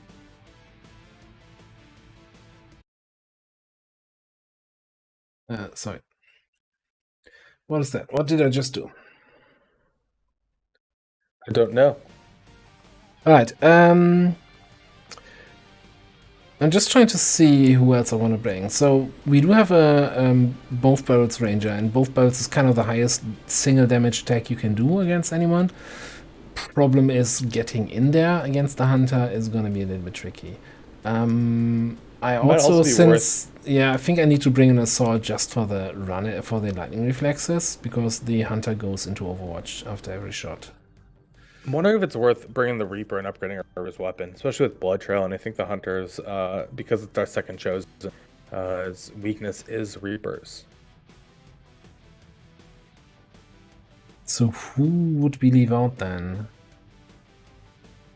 The technical, potentially, though the Rocket's certainly needs to displace the Hunter. But I think our Grenadier can help do that a bit as well. The technical is not going to provide the damage I think we're looking for. I mean, we do have Incinerator, right? So we do have the bigger radius, the bigger range against the regular enemies on the map, not necessarily against the hunter. But I think, yeah. So let's take a look at the Reaper. But before we do that, how we're looking on armors.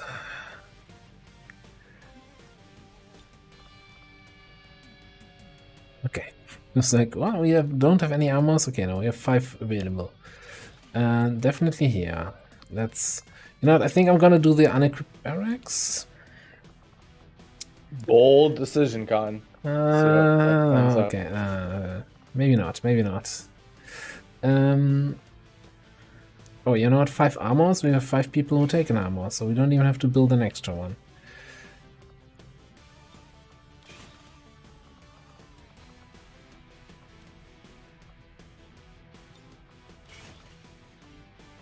Right, then I'd also really like alloy plating. For everybody who doesn't have it. Okay. Then we probably want... I think I want... What's my sniper? I think I want nanoscale here. Cause the hunter can take shot at everyone. So with 10 health, that feels safe. As far as upgrades go, I think we actually need that mag laser lance out, and we need that mag vector rifle. Probably then Reaper armor on top of that. Yeah, let me actually see. So we don't have grappling armor yet. That's unfortunate. Okay, so definitely the rifle and the Hypnotic rifle. Is it the hypnotic rifle? I believe, yeah. Magnetic accelerator. Yeah. Okay.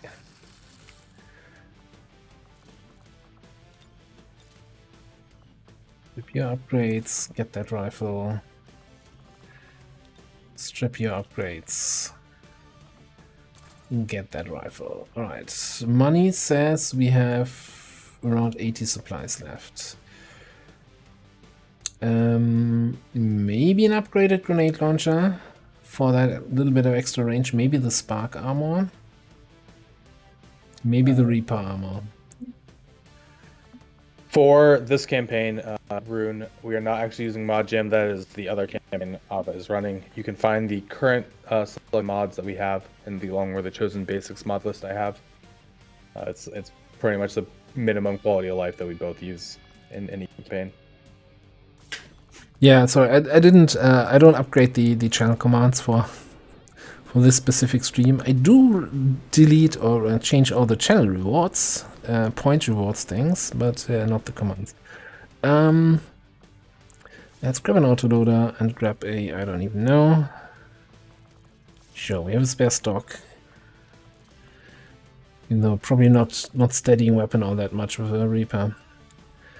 You get a scope, you get a stock, you get a loader.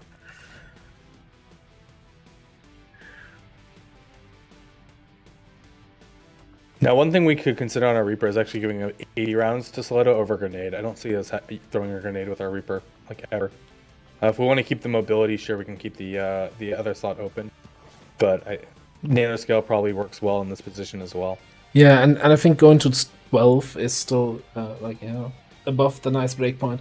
So, I'm wondering what to do. Like, I don't care about this weapon. The grenade launcher upgrade gives you, I think, 1 or 2 tiles additional range with grenades, which can be nice, but it's not game breaking. I think the spark armor or the Reaper armor.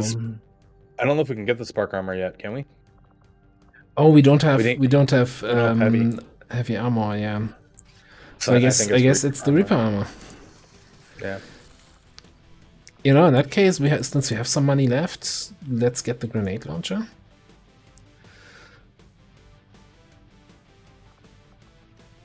Do we not have Lancer corpses yet? You mean for upgraded melee weapons, upgraded swords? I don't think so. Either we don't have the corpses yet, or we haven't researched them. Do we never build the gauntlet? Hold on. Do we have the shield? We don't have the gauntlets. We hang on. We don't have the corpses. Yeah, so we did complete the autopsy while we were doing, I think, that UFO raid last week or so. As in, hey, if we get more Stunlancer corpses from that raid, we can then build it.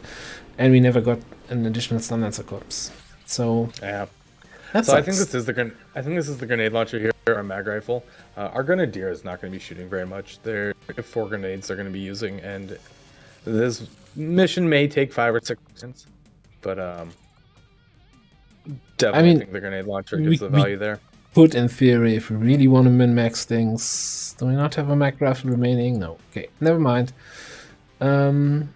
Yeah, I think that's the best we can do right now.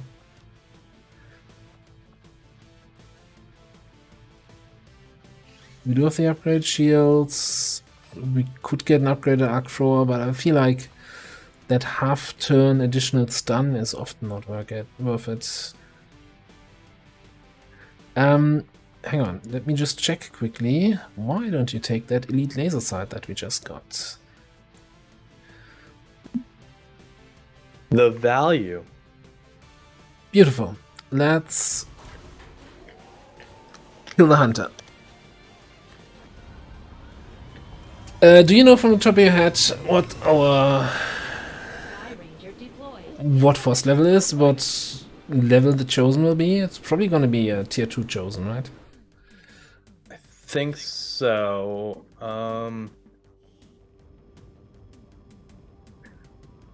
We might be at level 10. Which should be tier 2 chosen, I think.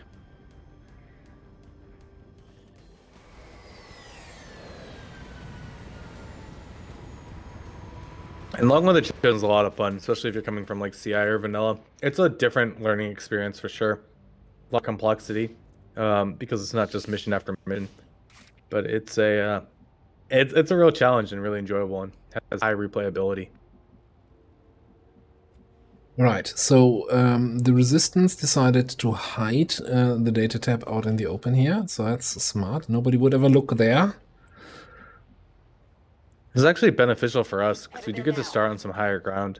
One thing to consider is even putting a soldier up on the highway, but the problem becomes if the hunter gets on the highway. There is no getting out of that. I go where you I like how Reaper just said, "I'm the hunter," when I shadowed him, and it's like, no, the hunter is about to come in here. All right, that's what I wanted to see. Sidewinder, Sectoid, and some other dudes. Now, where did the game decide to put my sharpshooter? Well, you know what? Is this... do we just open here? We just kill the Sidewinder? Oh, I would absolutely. Though, I mean, we do get death from above, right? If we get this kill, so we are going to be able to move into position to half cover. Yeah. We're not going to have our steady weapon option for next turn, but we really have no idea where the hunter's going to go to start with. So, I think removing some of these threats, especially since we're at 10 to 12, is important. Who's yelling at us to wait? You can't handle me.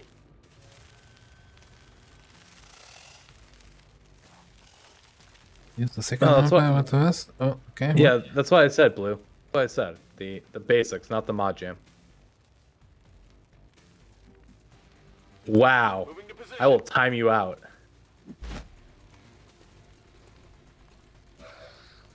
Over here, bashing my mod jam. Look at that. I do not recommend starting with mod jam. To be clear, I definitely recommend starting with just vanilla along with the chosen if you're diving into it.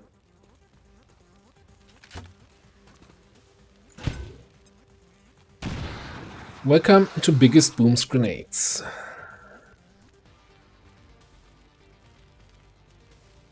And tandem. And tandem. We do not have an officer here, otherwise we could just command and get a second grenade and have that whole group dead.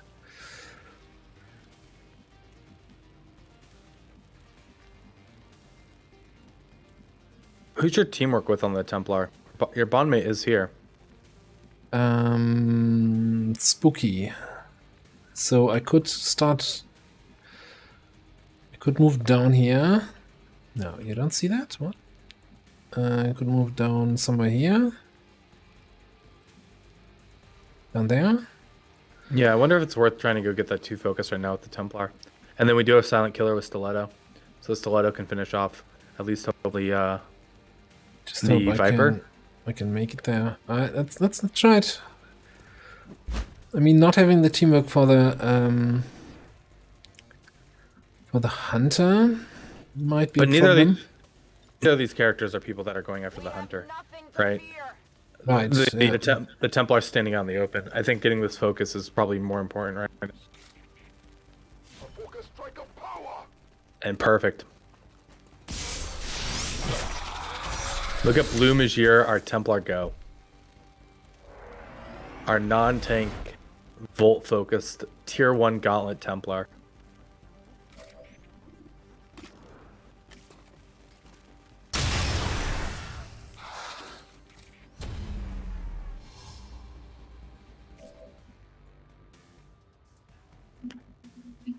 We do have low profile, so I can actually move just to this kind of a position.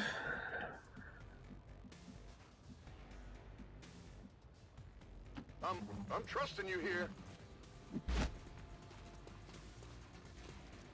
Movement request confirmed.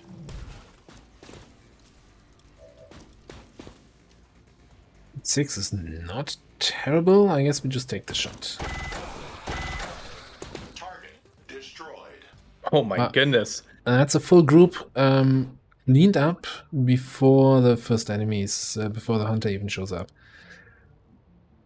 Alright, so I haven't done anything with the rebels yet, which is a little bit unusual. Normally I like to move them first, but... I like that this is a kind of different show though of how to approach this, because on our last approach, I certainly moved the rebels first, right? And we dealt pod those closest to them, and then dealt with our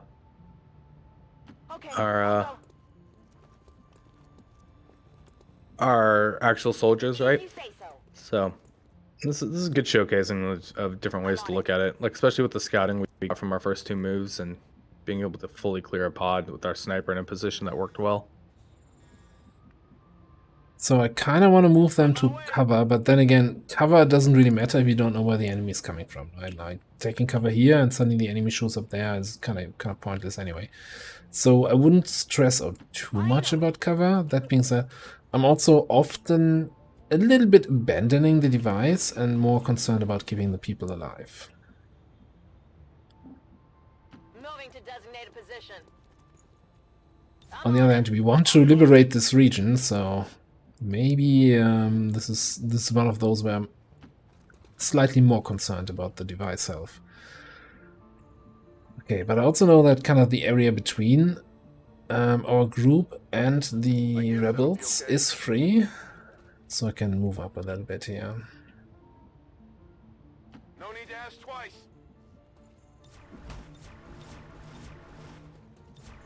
Come on, some. That's the Elder's hunter. From what we've heard, he's a relentless tracker with an unnatural ability to call his shots. Better be careful. Dangerous out here. Alright, we're gonna, like, this is not always showing all his abilities, so I would always suggest to F1 the enemy. The adversary was skirmisher, not Reaper. The Elders must have caught wind of our operation. They sent in one of the Chosen. We should try to track that thing down and deal with it before it causes too much trouble. Alright, let's F that guy. Rest on your conscience, Commander. How many people have died protecting you? So,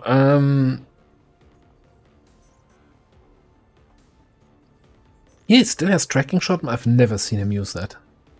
That's the vanilla ability, right? I've really never seen him use that. What? He doesn't have tracking shot on his AI. I confirm that. So that must be left over. So he has far sight. You can see and target any non-concealed unit if they have line of sight, no matter how far apart. He has low profile, so any cover is full cover for them. He has crit chance reduction, so it makes it almost impossible to crit them. He can take quick draw pistol shots, so he can quick draw, shoot, grapple and run somewhere, and then shoot with his rifle. Dashing melee attacks are not gonna do 50% damage only. Ready for anything. He always goes to Overwatch after shooting, unless he's out of ammo. Which rarely happens. Immune to stun, or in frost. Additional dodge against close range attacks. – Pistol attacks disable the target's weapon. defense and dodge against reaction fire. Didn't help you much against that shot just now, huh? Okay. And the So moving primary target actions. is not lightning reflexes. This is a static defense and dodge chance. This doesn't reduce after each shot. It does make overwatching chosen after they get it, because since they get it really early, very challenging. You're typically going to graze them if you do get that hit at all. Heading there now. It doesn't make it impossible though, so you certainly get some additional damage. And the hunter, unlike the assassin, doesn't have a stacking damage reduction. Now, as far as the hunter AI, when they take their primary action, since we've only seen the assassin so far, that's what I'm going to compare it to, they do not get an offensive attack. Instead, the hunters get an option to give more defense to them, making them harder to hit, or to move, right, as their primary action.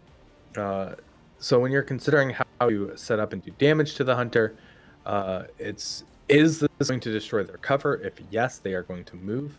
If no, they are going to get additional defense, making your shots harder.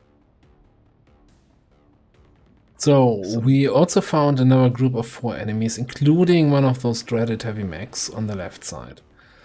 So I was moving around here with my shinobi because it's the typical kind of setup that Advent has: something on the left, something on the right, and then something probably back here. The hunter being this far away makes it really hard to engage him here.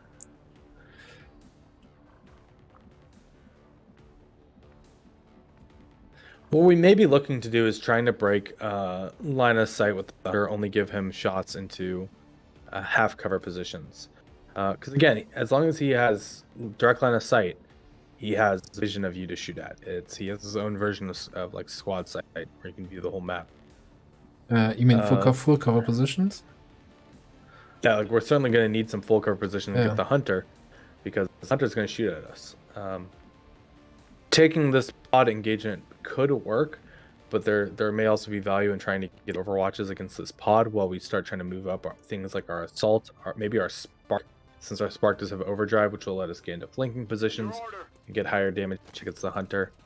We don't have a gunner here, sadly, to really help with like cyclic or anything, which would be a lot of damage since all shots go against the first position.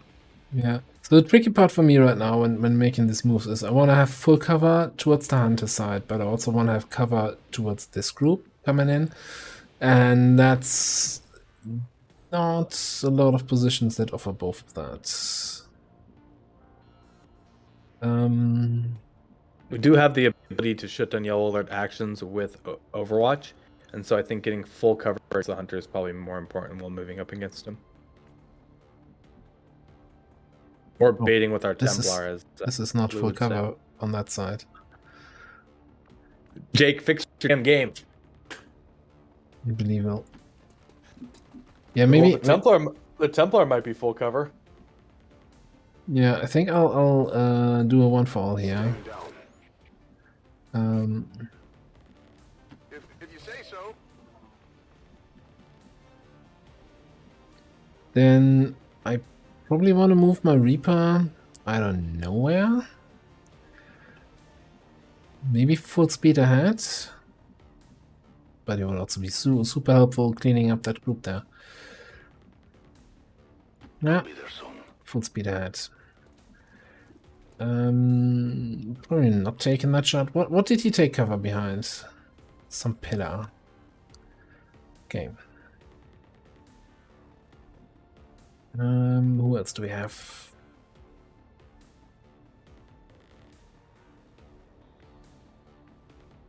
I don't want the spark to get shit on by the hunter. So I think I'll leave you in full cover.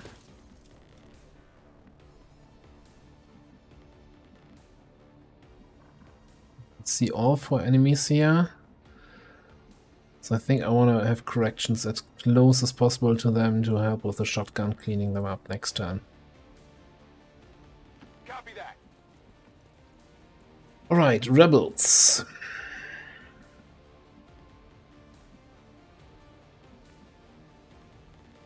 I want to say we're just gonna fall back from the device.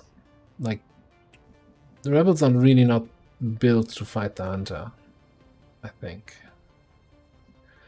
Maybe even like breaking line of sight to him. Yeah, it could work. Force movement forward. Though it's hard to get him to move forward. Because he does have like full vision of the map. Yeah, I still think he. Okay, this is of course fake cover. So much for breaking line of sight. Heading out.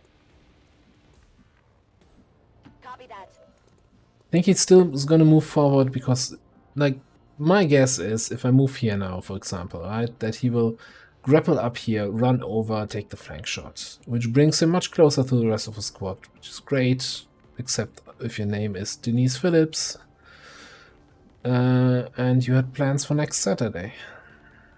10-4. Good to go.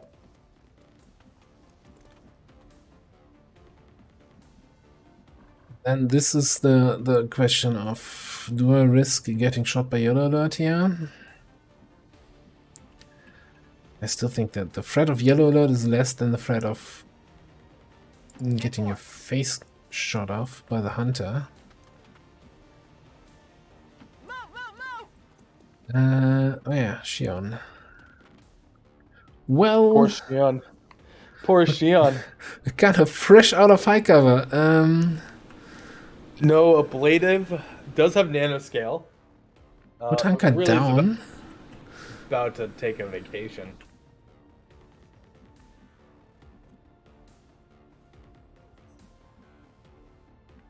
I mean, yeah, you could hunt down right there, and that's probably your best bet. She does have a smoke. Throw this turn, hunker down next turn. How about I run and gun over here to my rebel friends and smoke all four of us, yeah. Oh, beautiful. I believe in you, Shion. Got it. Because I don't need run and gun for damage with a basic shotgun. Clouds away. Come Alright, get some. Overwatch here. Steady here. Scanning. Go on already. Kill all the humans. Well, someone is good at predictions. I could use a new perspective. Best there is. Looks like you get another shot. A chrysalid. These Did chrysalids Shion just seem a take little that hit? smaller than I remember. Tanked it Again, like a it boss. wasn't really their size we had to worry about.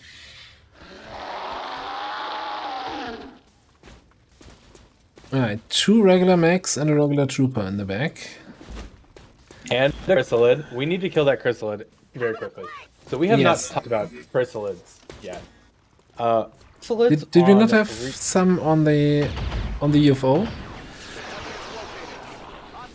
Oh, we might have, but okay, let's talk about chrysalids on this type of mission specifically. Retaliation. Now, luckily, on a map like this, we might not have as many civilians, but if you have a map that's more residential, there's going to be civilians on the map. Chrysalids have no problem with going up, killing a civilian, creating a cocoon, which is then going to summon 3 more chrysalids before it disappears, or until you kill the cocoon. The cocoon's going to have anywhere between like 20 and 40 HP, depending on at which point in the campaign you're at. Chrysalids are a big threat because they quickly get out of control. Now, the cocoons that chrysalids make and that spawn more chrysalids spawn chrysalids with about 6 HP. But those chrysalids also have chrysalid poison, which can spawn cocoons. See where I'm going with this? A lot of chrysalids on the map can be utterly disastrous and overwhelm you quite quickly. That being said, I don't see any neutral civilians on this map at all. I see 2 back behind us under the bridge. All of our civilians only have like 6 HP. Oh yeah, But under that's the bridge, true, there's okay. some.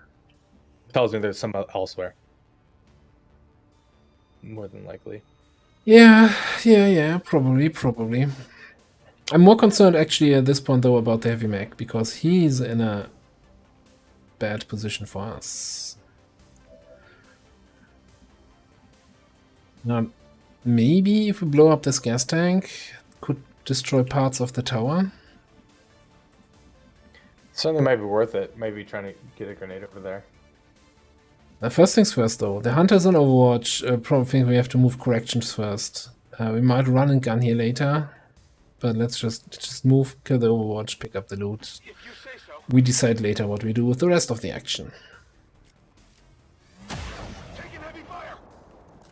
I'm close, but nobody's perfect. It's heavier than it looks.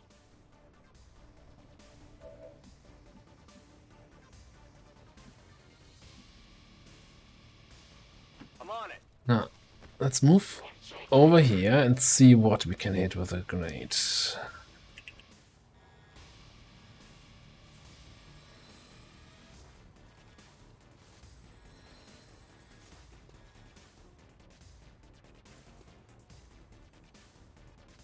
Trying to see. Okay, so we can hit the mech and the gas tank, but it doesn't show, like the gas tank, we cannot target it, right? Which means the explosion will not hit the mech.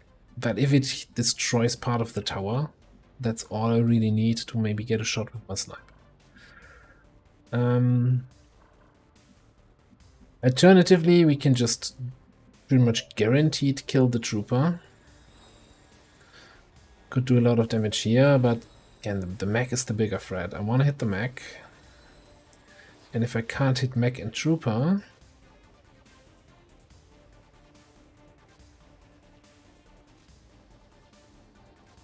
then maybe mech and explosive barrel is the best option. What do you think? I think it's the explosive barrel. I think the heavy mech is far scarier than anything the trooper's going to do. The Shinobi we can reveal if we need to help kill the trooper or the grenadier here as well.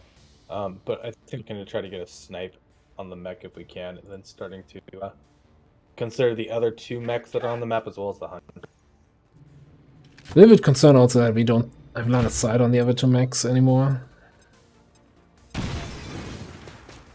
They've seen me. Well, that's certainly something that blew up. Not the way I wanted it to.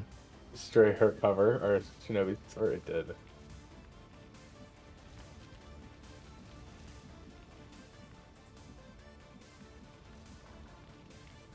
Which might just be the kill on the trooper or so, because, you know, we don't have the upgraded sword, we don't have the damage output. Man, what do we do about that? The heavy mech.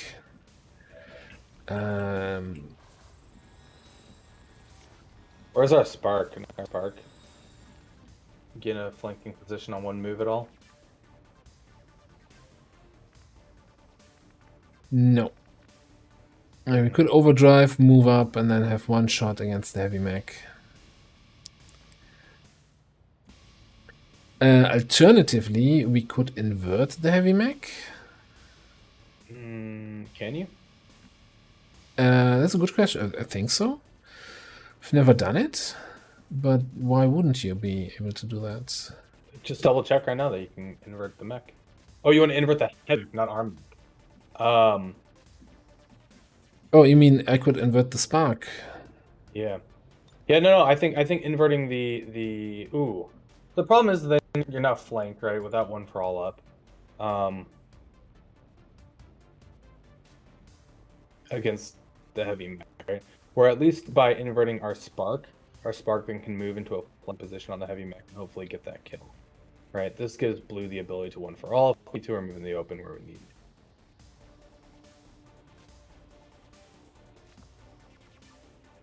The enemy count is 10 to 12 with the hunter. Walk among us. And I think everything is active, right? So we killed 4, we have another group of 4 here, that's 8, and then a group of 4 back here, so that's the 12 enemies. Yeah, everything's active. Yeah. Scanning approach vector. But I think that probably needs to be an overdrive. 66, man.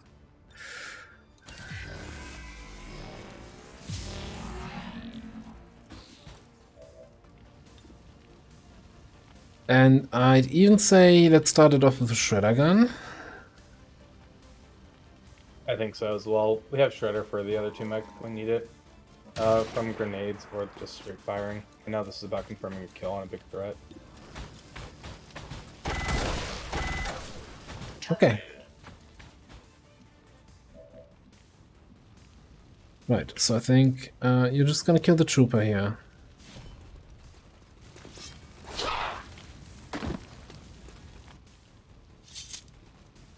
I got it, right? And we save the run and gun and just kill this guy. That's it. Right, so far so good. Now I would like to get eyes on the other mechs.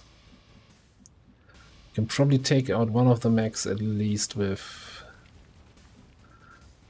our sniper. You do have line of sight on the facility, yeah. Yeah, something you guys may notice is we are certainly focusing down the enemies that we have aggroed. While the hunter is very scary, while the hunter's on the field, like all the chosen, bleedouts are guaranteed on our soldiers, and we go into retaliations, I think, expect to lose a couple of our resistance personnel.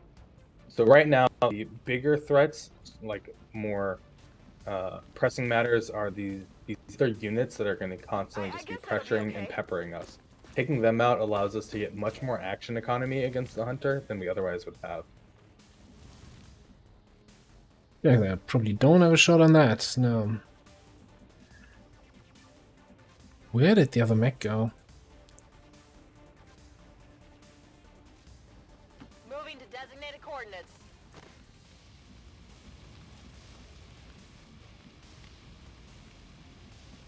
Yeah, also behind this thing. Behind this. Man, I'm completely in the dark here.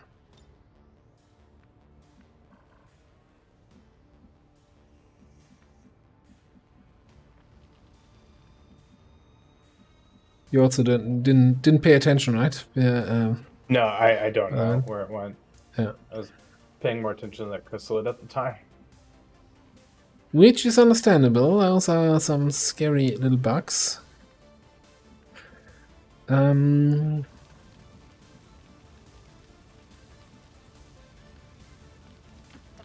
moving out.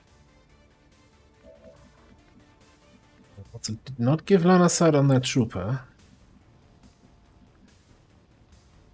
I'm trusting you here. Well, this is all kind of frustrating. I just want to shoot somebody.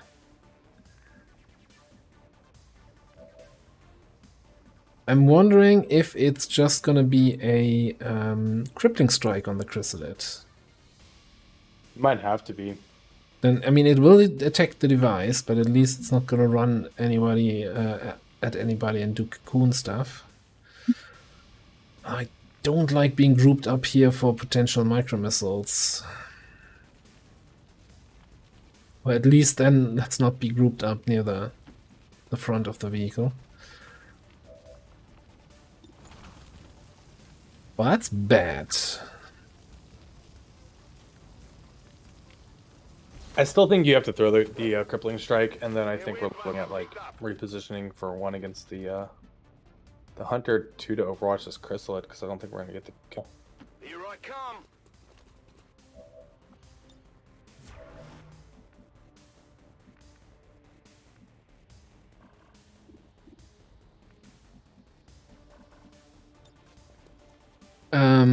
I think we flashbang the chrysalid. Need a light? It's Rachel in a good spot to do that from. Is that the best? I'm in corner cover. Okay. At least I'm not flanked, but he might just quick draw and then regular shot. Yeah. Yeah, it's tough. What we need to focus on actually is we need to get someone up top, because we need to get a flank on the hunter next turn, right? So if we do damage to the hunter, we can force him to hopefully jump down. Well, this turn though, do we just try to get some Shred? shred in? Maybe. I guess that'll be okay.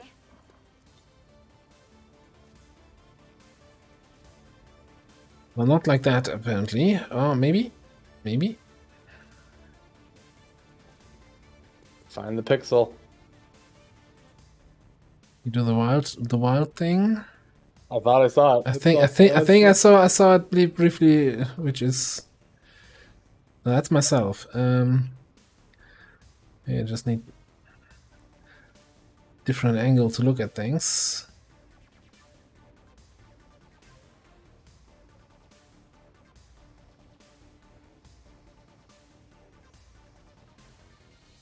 Oh, wonderful. Grenade! At least you only have to pixel hunt for grenades and not for every single shot that you take. That would be an awful game, wouldn't it? What type of game would? I don't know. Who would make such a game? That would be silly. No problem, boss. On Overwatch. Get you in there. You want for all. The safe position. You need to get a better position. Okay, I'll go. Might have been better to check actually if I had a Got it covered. hack on the Mac in the back. I think Denise is just gonna hunker down, maybe? Overwatch? Standing fast. You were born for this. Now get out there and fight. An interesting move. Let's make this clean. You'll see him again, Reeves. Don't worry. How was that? Still a 65%. I'm badly wounded here. Oh, that's not good. That's not what you want to see on our assault right now. Like you rolled the dice and Still lost alive, this time. just barely. Or is You he? were saying? You really Oh, think you could hide well, from me? so we do have something to consider here, right?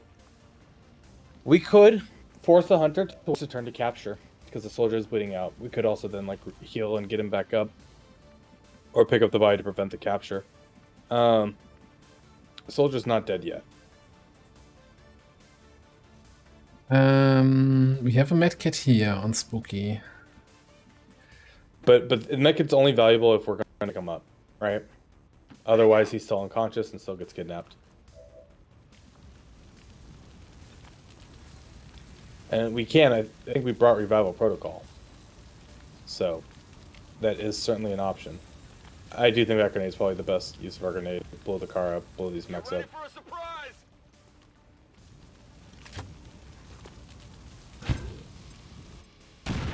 I really thought last turn the mechs were further to the right, so that this, what happened, wasn't a threat here. Otherwise I could have run and gunned and killed the guy, but that's not having enough intel or not paying enough attention. I'll blame it on bad weather.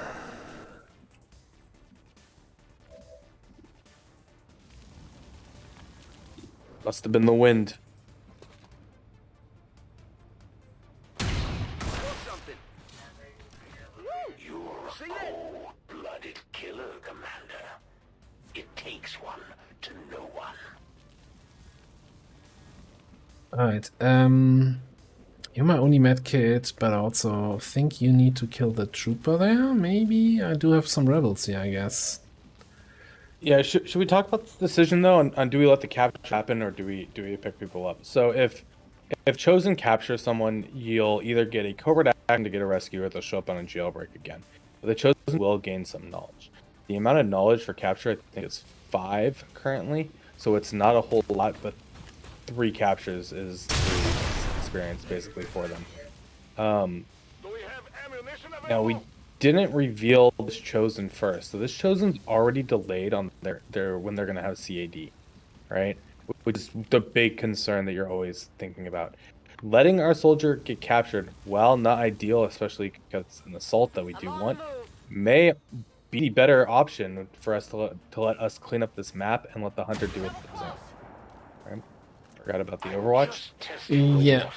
Then again, our lightning reflexes are down, so what I'm gonna throw in there, and the reason for that might become obvious tomorrow, the covert action to get a captured soldier back and the mission that comes from that mission is pure unaltered bullshit, so I'm not really Only if they show up Likely- on the covert action, though, right? It's the facility one from War of the Chosen. Yeah, and it's like I want to say it's not ideally balanced for Long War of the Chosen. And You know it how to has cheese some. it, though, right? Can you cheese it? I don't know. Yeah. Okay, so I've only played it once, and the little fact: shape charges on the back wall don't raise the alert. no. Fantastic. It's literally just bring a freaking a grenadier with a shape charge, and blow it on the back of the wall and throw the evac there, and they'll never come. Alert won't go up, and you just leave. Okay. I'm not saying this is good design. I'm agreeing with you. It's a pretty bullshitty mission, but it's never been properly like set up for long war, and so it's Yeah, I will say that still means it's a bullshit mission, but in multiple ways now. Not only that, it's like if you don't cheese it, it's bullshit. But if you cheese it, then if you're able to cheese it, it's even more bullshit. Anyway, we have still the chrysalid here that we need to deal with, and then we can focus on the hunter. Remember when you said the Templar is not going to be the one dealing with the hunter? Well, about that. so I think we're deciding though to let him get captured, right? I'm not sure about that. So the chrysalid is on that spot, right? Yeah, I believe so. He's at the angle.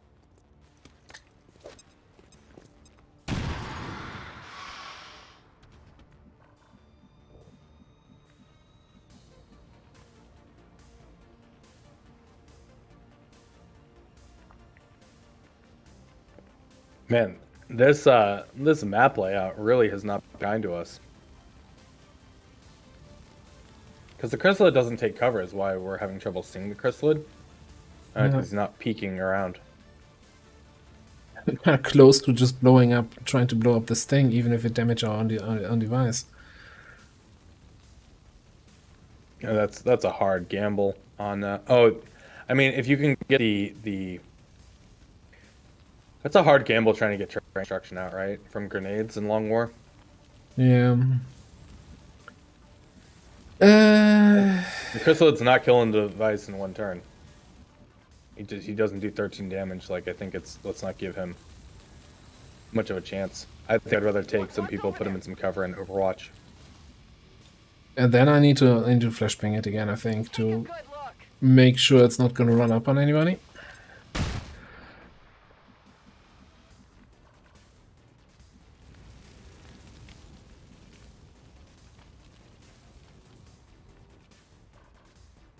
Then I think we're going to bring Spark in towards the hunter. 100% efficiency.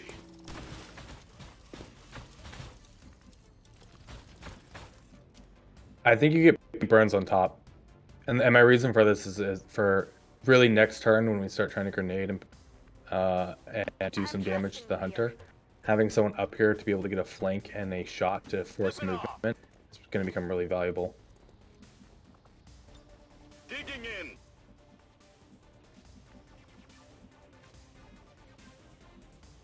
A good decision.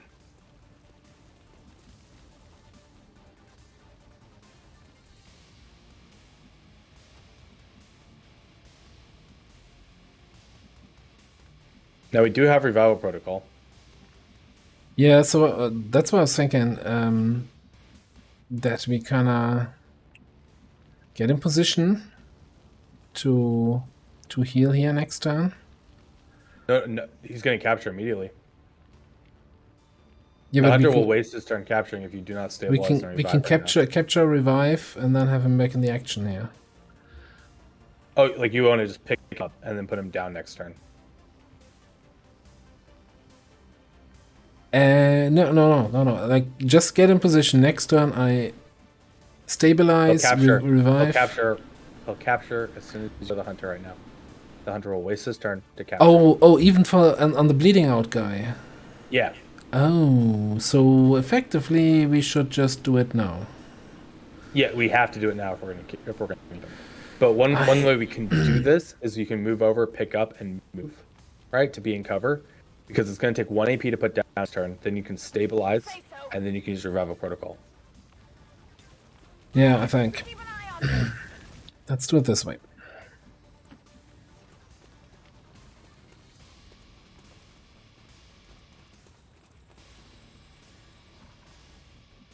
I may have done this cheese once or twice, so... I wouldn't even consider that cheese. You know what? I'm gonna... Where can I put you to be somewhat safe? I guess here behind the car, maybe? Might be the best option. But, you know, if Grobo wants to have his chosen bleed my characters out, you think I'm letting them get captured, giving them CAD sooner? No. So this is why I'm very happy we put someone up here. Right, if you get the grapple, this shot might be coming.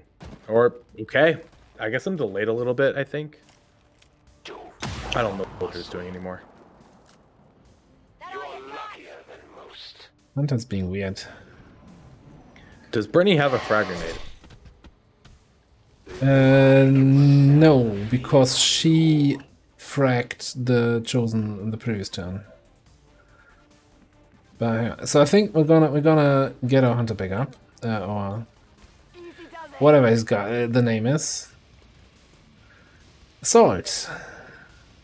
That's good. Reinforcements coming in now. Did you really just... Okay. Hey, but now you can pick up the loot, stabilize, and revival protocol. And then the first thing he does with his 1 HP is run the Overwatch, I guess? I guess so. But I don't know if the Hunter can see from his position down the... off the ledge.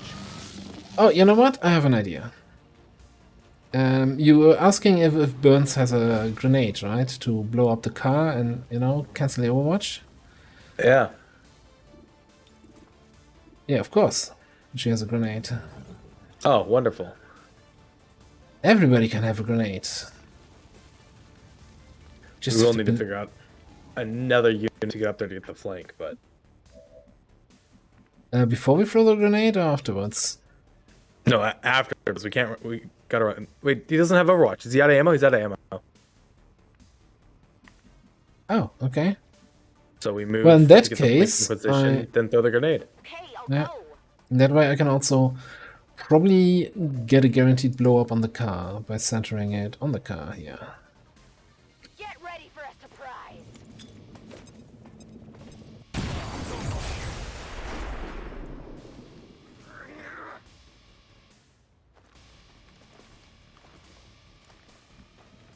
And he set himself on fire. That's very convenient.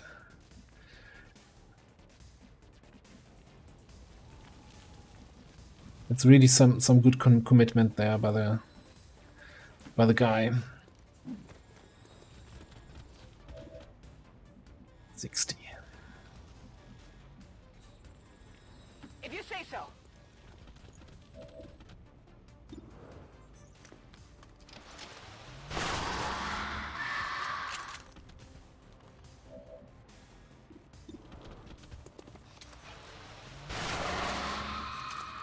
Alright, that's that problem dealt with.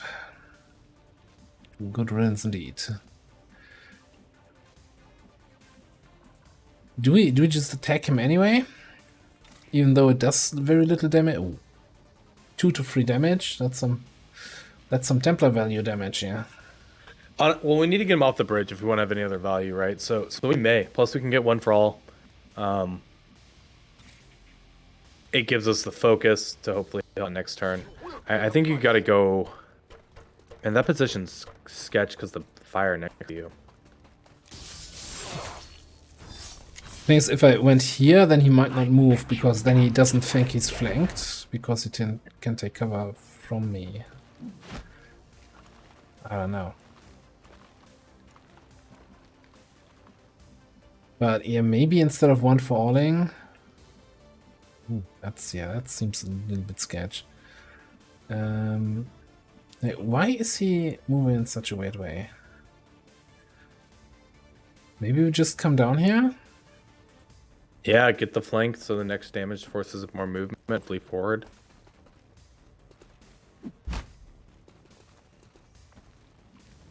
The hunter is like definitely more of a puzzle than the assassin is, right? The assassin, why again we've talked about this, why we think the assassin's the easiest is because he's very predictable. But the hunter, like the hunter's trying to get away, just wants to fly away. Which I also think, as well designed as the hunter is, I don't think he's really fun to play against. But that's fun as a subjective thing. Sure thing. Really? I guess we're not grenading you then. I'm still gonna hunker you down.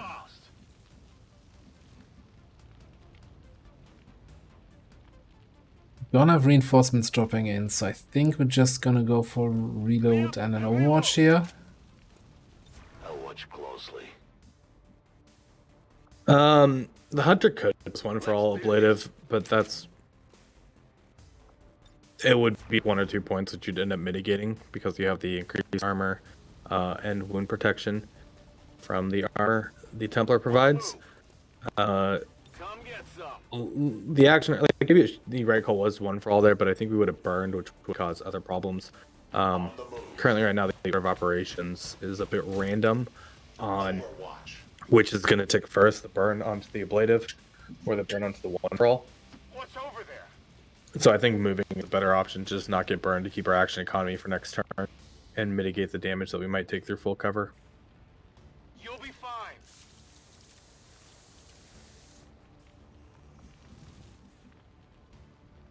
Moving to Overwatch. Moving to Overwatch. Yeah, reinforcements dropping in way out of position. Luckily, there's only going to be 1 set of RNF on this map, and this is a very basic-ish trooper setup. Is that a scout? It might be a scout.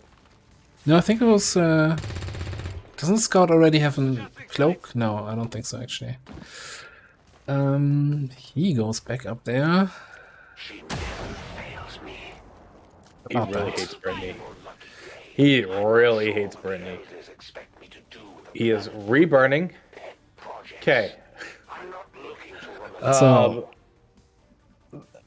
reinforcements dropped somewhere in here. I don't even know if I want to talk about this bug that I've already reported. Which bug? He doesn't have ammo, but his fire doesn't require ammo, right? But he won't go into Overwatch and he doesn't reload. Oh, Can he that not bug. Overwatch because of burning? But like, it's a bug, nonetheless. It's not consistent either. But I sent it Well, to Peter. He definitely, if he's burning, I don't think ready for anything would trigger. But but he also didn't reload, right? Yeah, he didn't reload. He still took a shot because his weapon template doesn't need ammo to fire, but he has ammo for his Overwatch, and I've sent the save to Peter already. Because reasons.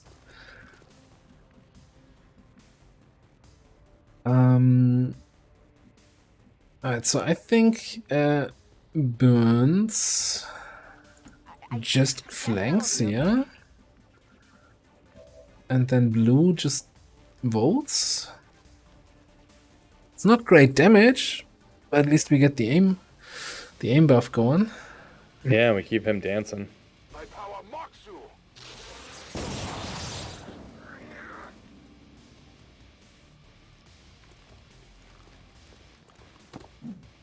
Let's back up. Which may or may not be flanked too. Well, it is flanked, but not in line of sight of my sniper. Damn. Damn, son.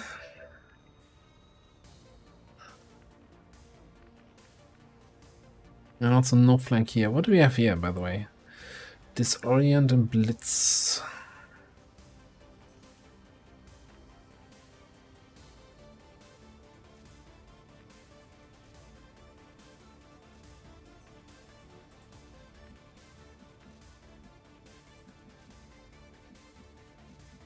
We get a grenade there, but other than that... It's a hard position to be in. Yeah, I don't like being flanked there. I guess we could just do something like this, so he doesn't quick draw kill the rebel. Yeah, we're gonna need to. I think we gotta spend another turn. We're going to Overwatch for the other pod, right? The other pod's not active yet, but they're absolutely on yellow alert. So we're going to want some Overwatch to hopefully deal with that. Okay, I'll go. Oh, never mind. That move apparently was enough to activate them. Okay. Oh, okay. It is a scout, yeah. So the scout is the scariest thing there. The Rocketeer is questionable. Grenadier is also, that's a fire grenade dude. So, not really what you want to invite to a birthday party.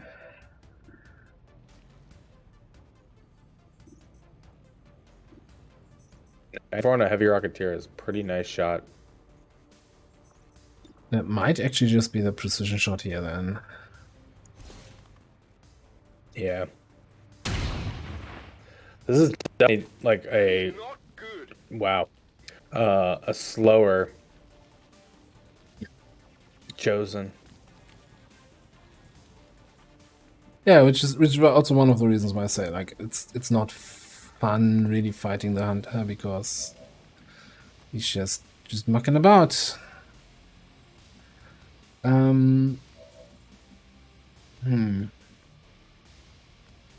kind of want to move here and kill that grenadier.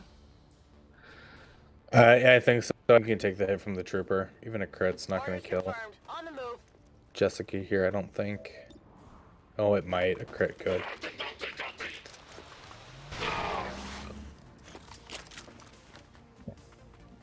Well, that's what we're going to do today. All right, cool. Where was my... Didn't I have my Reaper here somewhere? Okay. Darkness is my domain.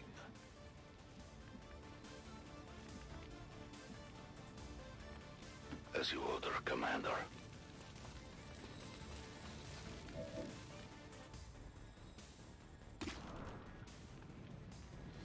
'72 or...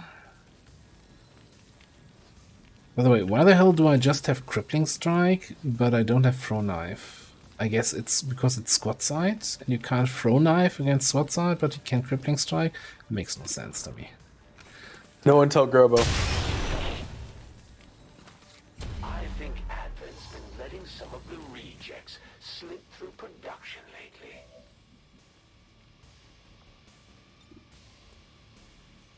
Can you get a frag grenade on the scout? Yeah. Sorry, not trying to tell you how to play. You're making good suggestions. That's what this is all about, right? Look, I'm just here because you need someone to state some bad ideas so everything you said could sound like a good idea. That's what you told me when you asked me about this. Okay. I don't remember that part. Someone's gonna believe you one day. Or believe us one day.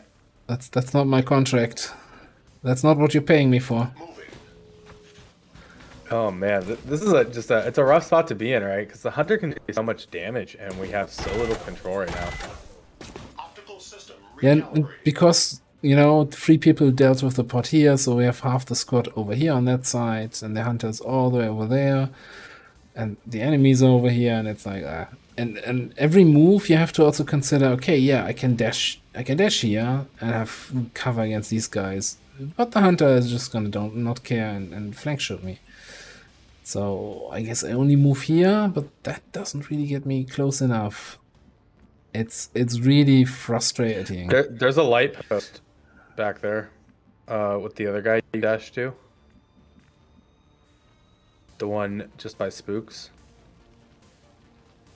Is that... Yeah, it's full cover.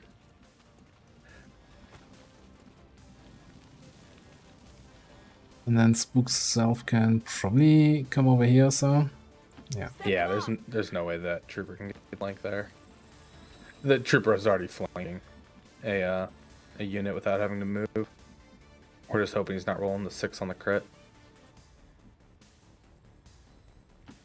I'm hoping the hunter does not find special interest in corrections. Alright. If you say so. Let's move you to corner cover position. You have a flashbang. Tired of waiting around. Probably the one thing I wanted to have here. Shut that grenadier down. Better close your eyes. That Rocketeer, that That too. heavy The Rocketeer. rocket-propelled grenades, right? So it's a grenadier in spirit. I'll stay put. One for all blue. Blue can take the hits if they want to go for them.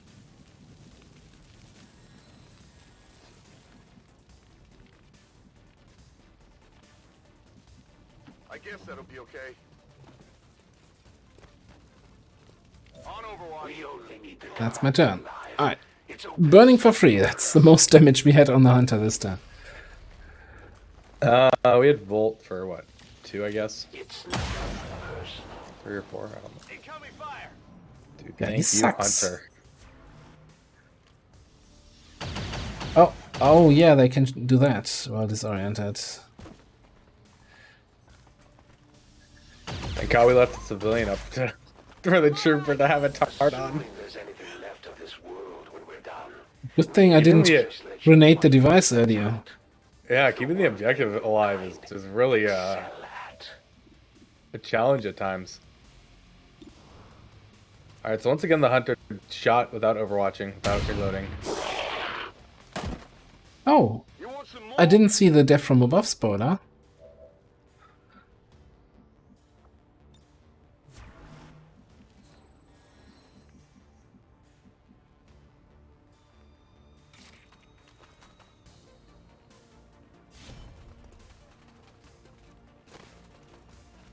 Now it's time to start figuring out this hunter and how we finish him off. Suppose that's why the elders Really, it's a fight of attrition, right?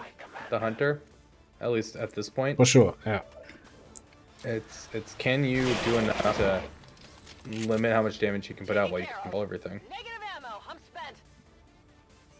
Because now we have Right. the full action economy. So it's just the hunter versus us. So I'm gonna make an interesting suggestion here. Before you do anything against the hunter, move blue into like underneath the overpass, right? That position the hunter went prior on the back wall. If you can get a flank position on it, like vision, the hunter won't move there. Right? Like all Yeah, the way like right there. here. So Yeah, just but move. like just blue move, right? To where you have vision of that spot Any move is a blue move. Never mind. with blue. Yeah. But I think because you want to limit where the hunter's going right now. So we Then I could then it- come up here with Burns and take a shot, but then she's going to be flanked from any position down here, so that feels not so great. I Or still think maybe, that's where you start though. maybe I move you here. And then we just get a grenade What up about there. Hold on, what a guy on the other side of the car. The hunter doesn't have Overwatch. I'm out of ammo. Yeah, but you have a frag grenade. Fair enough. Oh yeah, you're flanking. Yeah, you're already flanking. Okay, perfect.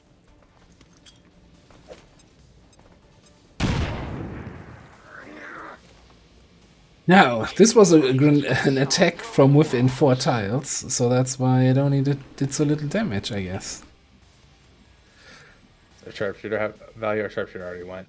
But I mean, now we actually have value. We especially. Oh, why, Duchess?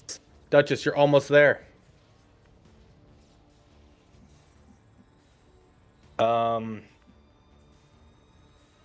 I would just jump over and take that flanking shotgun shot. Here's the Absolutely. question now. Do we go Outside here 4 for tiles. the best, or do we go outside of 4 tiles Outside to 4 avoid tiles. infighter? Let's move already. Okay.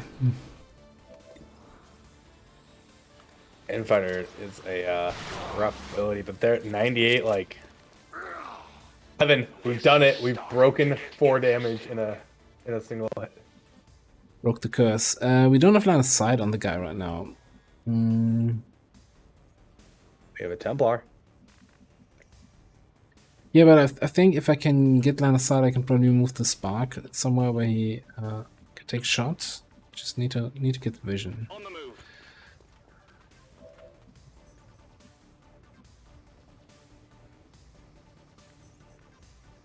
Servos engaged.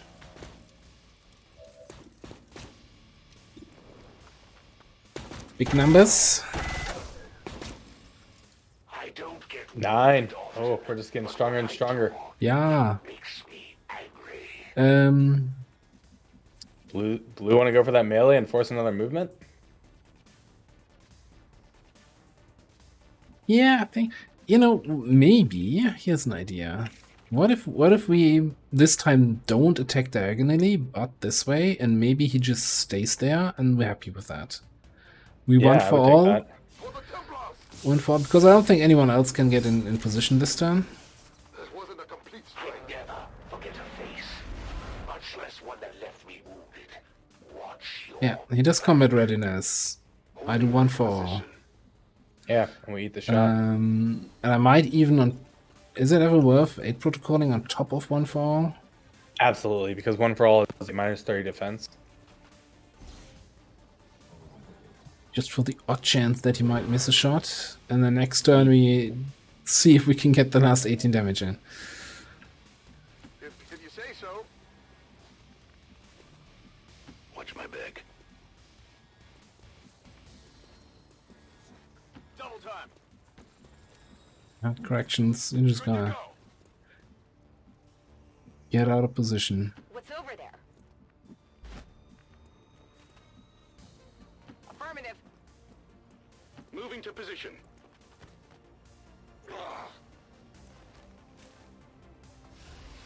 No longer burning. Oh yeah. That's also there.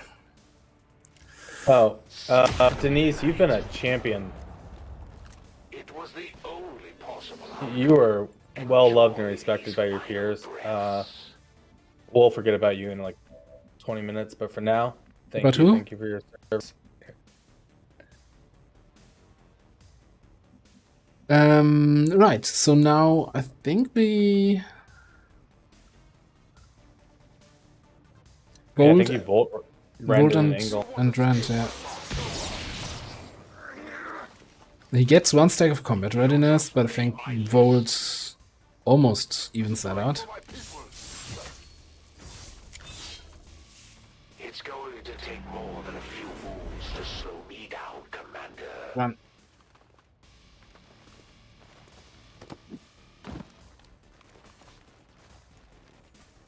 Welcome back to the roof. Wasn't it a pleasure while he was not in that position? We do have... We got Ben. We got Ben. We have overdrive. We got Ben even flanked out. Heading out. And for the hunter, hopefully back down.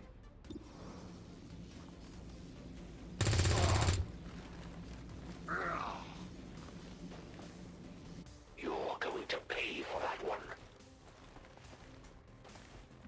So about that, forcing him back down thing. What are you doing, Hunter? What are you doing, Step Being Hunter? Help Step Hunter, I'm stuck. What the heck? What the heck?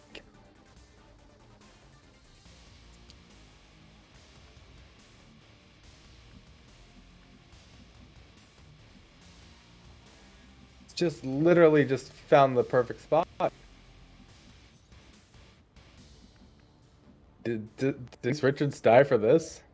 Splody truck is true. We do have one more airdrop if we have a. Oh, you know what? No, this time I wasn't thinking about the airdrop, but yeah. But who can get in range here? That's I'm not sure. I'm not sure if Wendy. You can't airdrop a spark now, can you? No. I don't think so. Okay.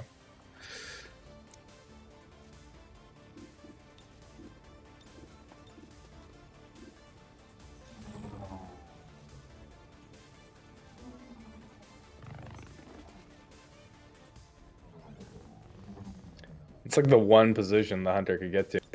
The mobility nerf cannot come soon enough.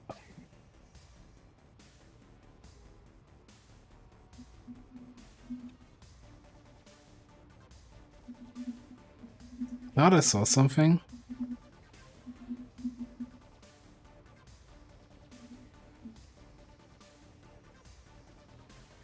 We just got 9 damage. I would absolutely just blow the truck up right now.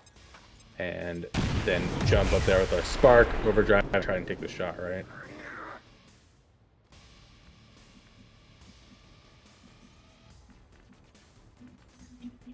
Oh, yeah, we can get a flank shot here. No, not a flank shot, a flank. That we should have done this move before. I forgot about you.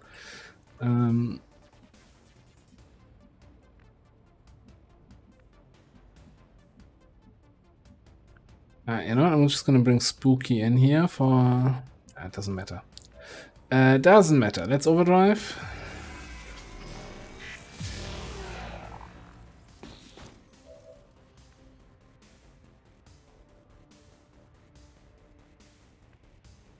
Advancing. Get as close as possible and pray to our Jesus.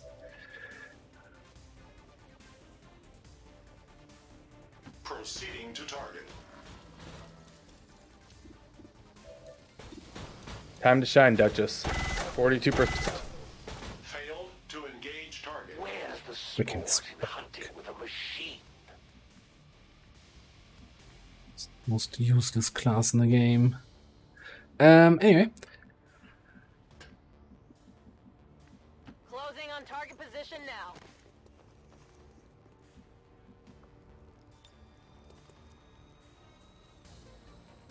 Okay, no shots here. Reloaded. I guess the hunter gets one more turn, probably kills another rebel. Sorry, Wendy. Moving to Overwatch.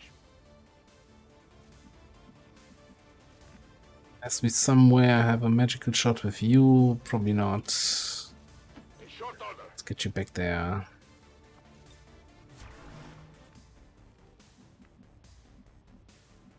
Okay, I'll go. Got it covered. Ballistic SMG Overwatch is gonna get the kill here. Just you wait. Getting it done.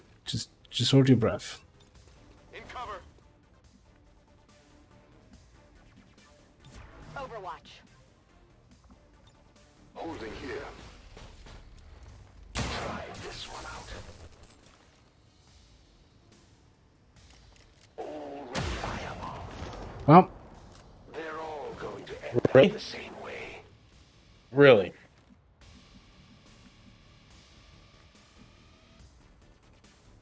I guess that'll be okay.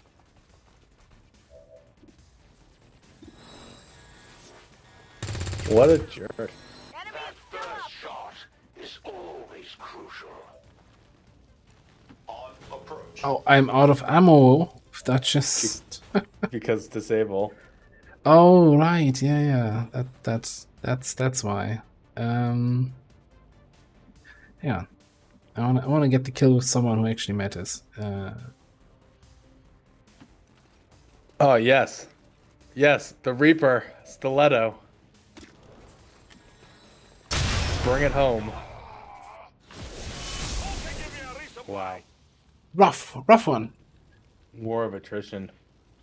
Yeah, I think the whole overpass thing is really. I guess I underestimated you, Commander. And here I thought the elders were just exaggerating. Status confirmed. All hostiles are down and the area is secure. Status confirmed. Mission accomplished. I'm sure So that- here- just again, war of attrition. that Chosen sure wasn't expecting the fight we soon as Bradford shuts up here.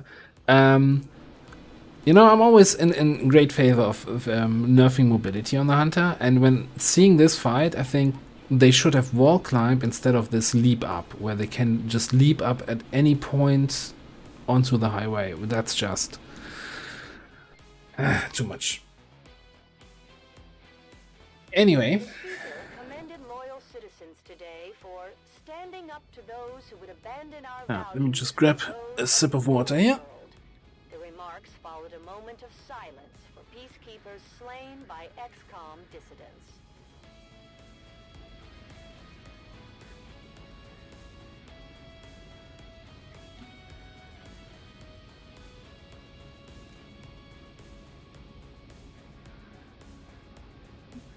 so Losing 3 civilians is not ideal, certainly, but Yeah, it's especially in that region, which we kind of have on our roadmap to liberate. We did get Bladestorm here on Spooky. We did get a promotion on our Reaper. So we want to go for cheap shot. I think that was at least the plan. I think so. I think we do want cheap shot here. 35 days out for corrections. Oof. But he wasn't captured.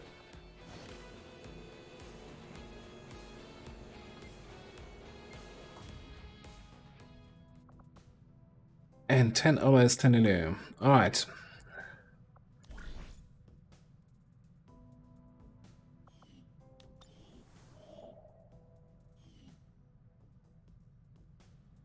Campaign's struggling. Do we really only have 2 buildings? We do have a workshop, resistance comms, proving ground, GTS. Okay. I don't know why I only saw 2 there.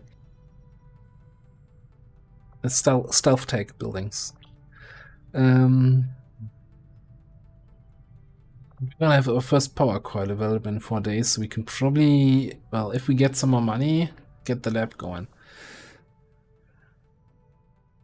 I think we just scan here. We need to find that lib free. We need to throw a Haven Advisor back in as well. Both our Havens, yeah. all our Haven.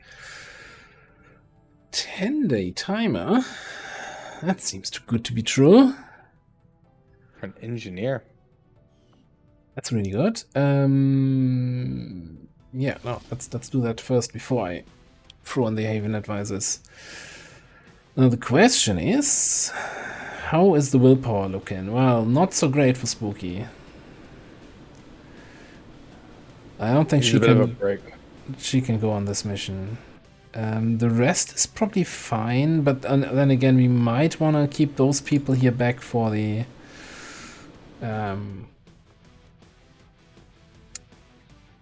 eventual lib free. So let's have a quick look at this squad.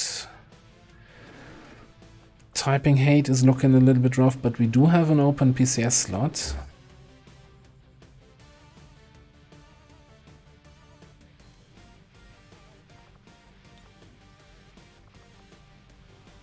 I mentioned earlier the value of these will PCSs, right, is Yeah. great. Like, buy them, they get you more I'd missions, even say more- here on Commotix, let's just throw in one of the cheap ones.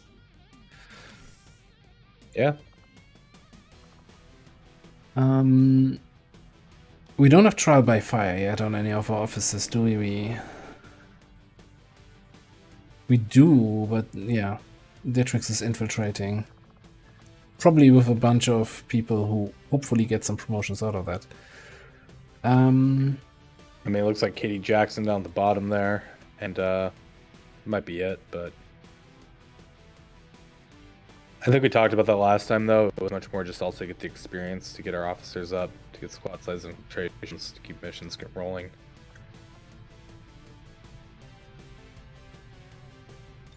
I like, even though it seems counterintuitive, I like having a sharpshooter on these kind of missions. Oh no, hang on, it's concealed start. Maybe. Maybe not. Let me reconsider that. Forget everything I just said. How about we bring Chef?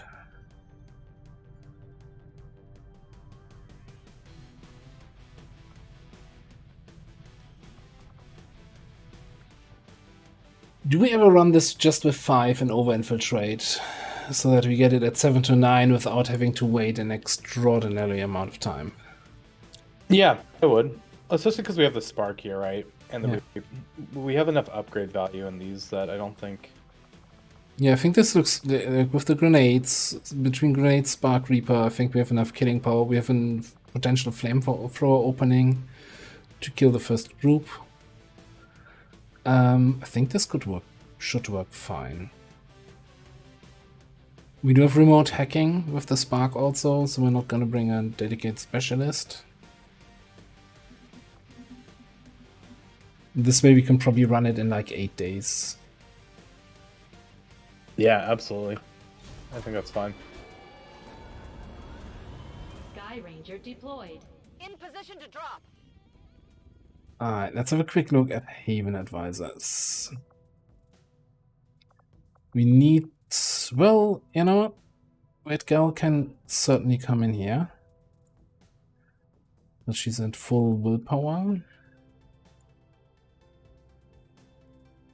I think we were guaranteed faceless free in Eastern US. That's why we're not doing any Haven Advisor there.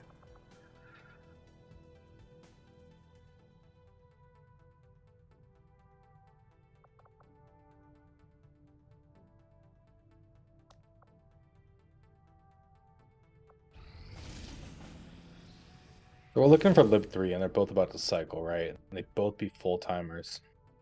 Holy crap. That's it. That's what I was talking about on why I need the intel, right?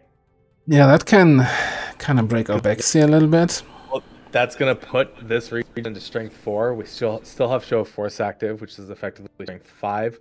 This more than likely is landing in our other region as well for the +1 Strength. Putting that at Strength 2, effectively Strength 3 for all our missions. And maybe it goes to Western US or New Brazil. Maybe we get lucky. But effectively, we might have just like kind of locked ourselves out. Thankfully, we did just take Intel Retail, so we can keep scanning in Strength 3 and 4. But then we get a full retail. The 4 is now full retail, yeah.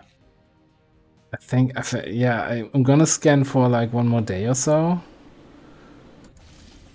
1 day, 20 hours.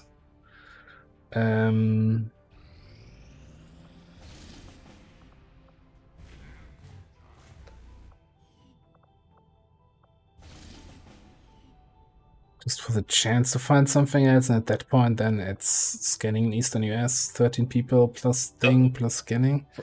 For those who aren't aware, that is a flight pass mission. If you successfully do that mission, you get a UFO. We've done that already on this campaign. It's an unfortunate that we discovered with that such a low timer.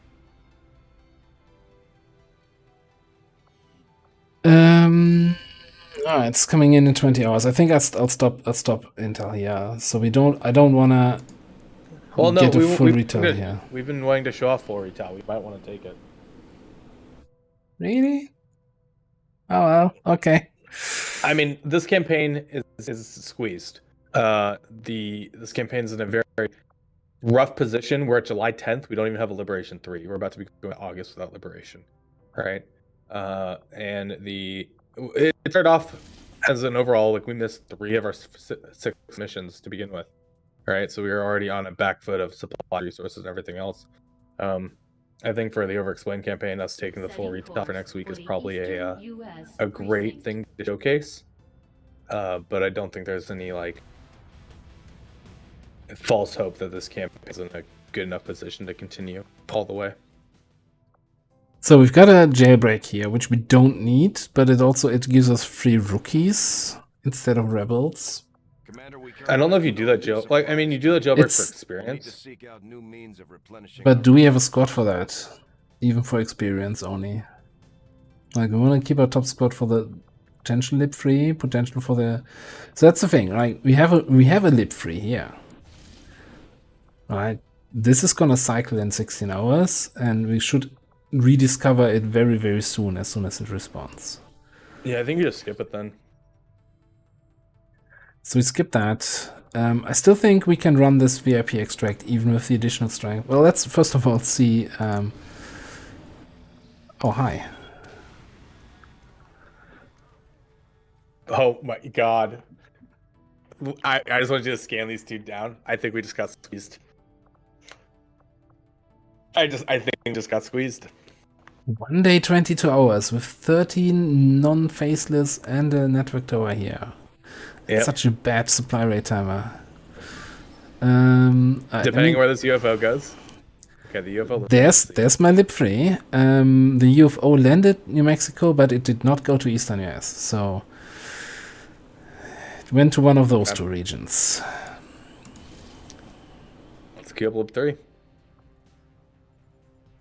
In that case, I probably want to have Whitgill back on the squad.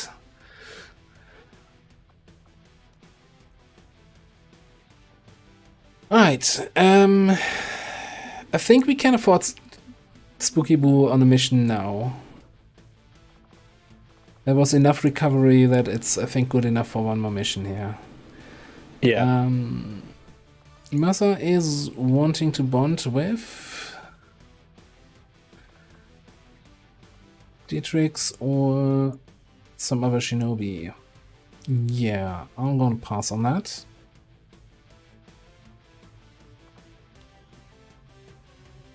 I think you want 6 here. This is a +2 strength modifier. We still have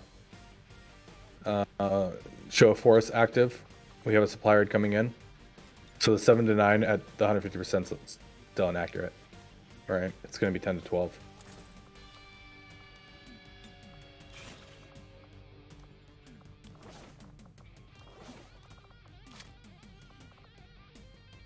Fully decked out assault seems reasonable. Do we have an armor for you? No. Do we have money for an armor? No. But you have 11 health.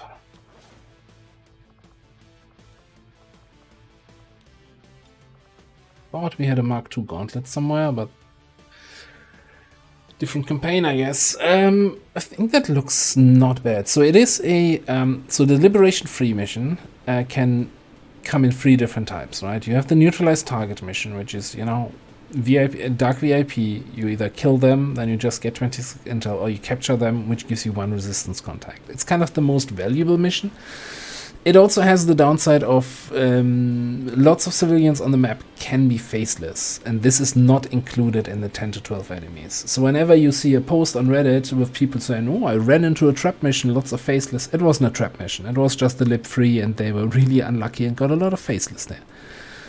The other 2 ones are a sabotage transmitter or destroy a device missions. Those are kind of easier lib frees, but they don't give you the additional resistance contact, which can be really valuable.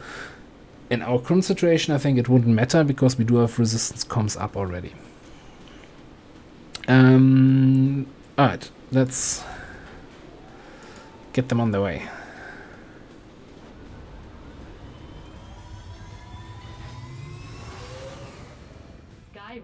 We're in the pipe. 5 by 5. So the reason I didn't take the bond is because it's kind of already an established squad that we had there, and they already had a shinobi, so there's no chance I put a second shinobi on at the same time. I don't mind sharpshooter shinobi bonds, especially on guerrilla operations. They might be in range of each other. Also, how many missions? Oh, for Sharpie bonds. I mean, Yeah. only a couple missions are taking multiple sharpshooters as well. I don't think it's the worst thing in the world, especially towards the late game, right? When you're looking at more HQ assaults, CAD, UFO, Golden Path missions. But I don't see myself ever getting like tier 3 bonds with sharpshooters. Yeah, I think it's very rarely that you get value out of teamwork. What I like, once you have tier 2 bonds, you get the aim assist, right? If they attack the same target. And I think at that point, it's really nice if your sharpshooters bonded to, let's say, a technical or a grenadier. They open up with an AoE, and then the sharpshooter gets +10 to hit on any of the targets that might still be alive. Because of the whole, hey, my bondman is shooting at the same guy bonus. Spotter, I think it's called. I think we just scan. Just scan and hope for the best.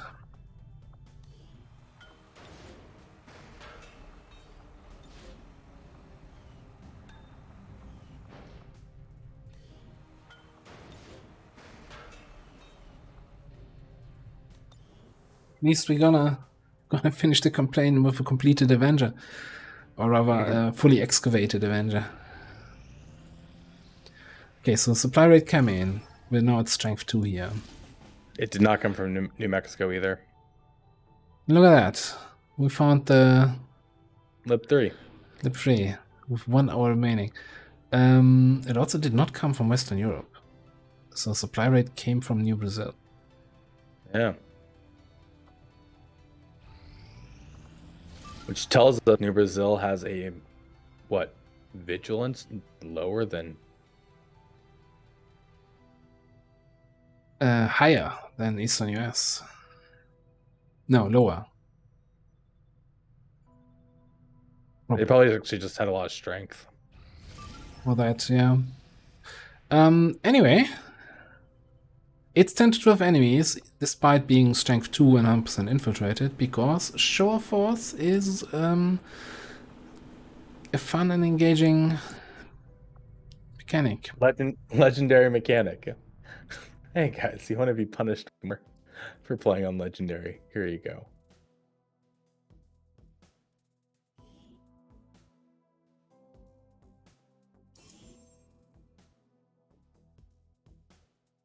Double I don't know if sharpshooter bond. The problem is double sharpshooter. I think it's, to me at least, I want to say, is something I only have on HQs or maybe on facilities. So 99% of the time they will not be on the mission together. So not developing the bond. Yeah, that as well. That's why I'm saying like it's hard to get them to tier 3, even tier 2, Yeah. where you're going to get aim bonuses or anything. I don't know if I've ever really been able to counter show of force either. It's one of those dark events that just aren't, even though I think it has a standardized like 18-day timer. It's just RNG is not very kind of getting it to show up, and it's so it always feels like it's a big punishment for like 21 days. And early on in a campaign, it can, like, I think that April-May period where you're getting to like force level 4 and 5, if you have show of force pop up, those events get really hard really fast. You don't have squad size infiltrations, you're probably low on suppressors, people aren't outfitted very well, you may have laser rifles out, right? And now you have just like an additional 18 to 30 HP to work through per mission. 10-4. 10-4.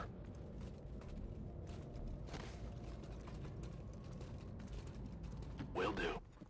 Did we know that this was a subway map when we set it up with 2 sharpshooters? Look, this clearly got set up at the end of the last stream. The commander tends to get tired around this time.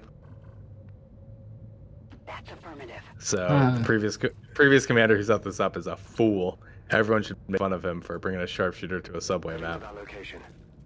Fast commander is my biggest enemy. Groovy. Dude, he's working for Advent. Matus, thank you very much for the follow there. Alright, good news. Bad news is we haven't seen or heard anyone yet. Ooh, I don't like this move. But I think I need to keep moving up. Problem is, like, then you suddenly see something for this. And then we're kinda shit out of position right now. Yeah, I think I'm gonna move up. Actually gonna bring a logical over to that side. Orders confirmed, on the move. You in here. 10-4. Astro in there. And yeah, sure.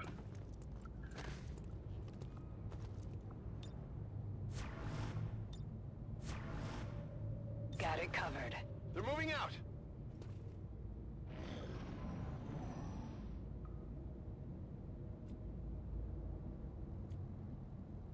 Understood. Moving out.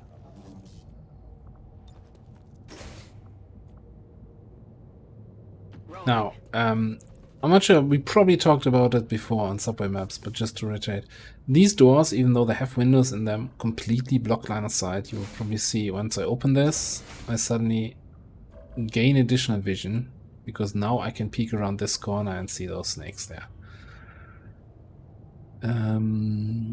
Consistency in props is a thing as you gain experience. Eyes on a hostile patrol. Like certain props do behave a certain way, but you would expect it to behave a little bit more like other things with Windows. That it should constantly try to upgrade itself and then not work as before. Isn't that what Windows do? Do you imagine being a truck that doesn't provide cover on its sides, where it's looks like it Moving gives to you more. designated coordinates. Now, we do have the frost bombs researched while the squad was infiltrating, so that we don't have the frost bombs here. Headed there now. I think that's also important to remember about these subway windows when, as you approach closer, especially when you have more enemies. Like, if you can hack the objective remotely, consider that. Consider what fights you can take, how you can get kills, how you can get the objective, and fall back. Wounds are what's going to slowly kill you by 1,000 cuts. And so I certainly try to go into these missions thinking, like, where do I need my specialist to be to actually hack this objective? What do I need to kill to get there? How can I protect myself? We're looking at things like nausea here. Nausea are going to be very hard to get flanks on. So one of the ways that we're going to have to deal with these nausea are going to be deny line of sight. And so in and out and denying that line of sight and forcing them to us is something to start thinking about. Now, I think even though we're gonna fight two groups at once, I think I'm gonna take a forced reveal here.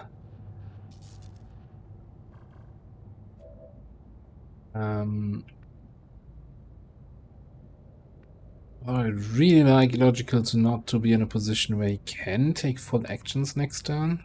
So 2 shots. He's kind of the best candidate to leave out in the open for that forced reveal. Or we do... Yeah, move Ashton. That way Illogical can move in there.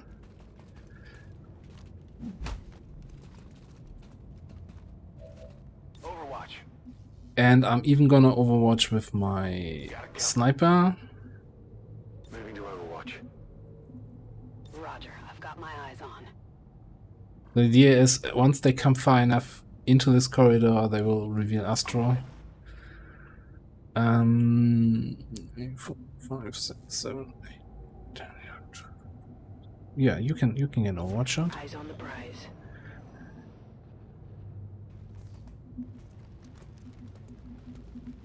Good day to you.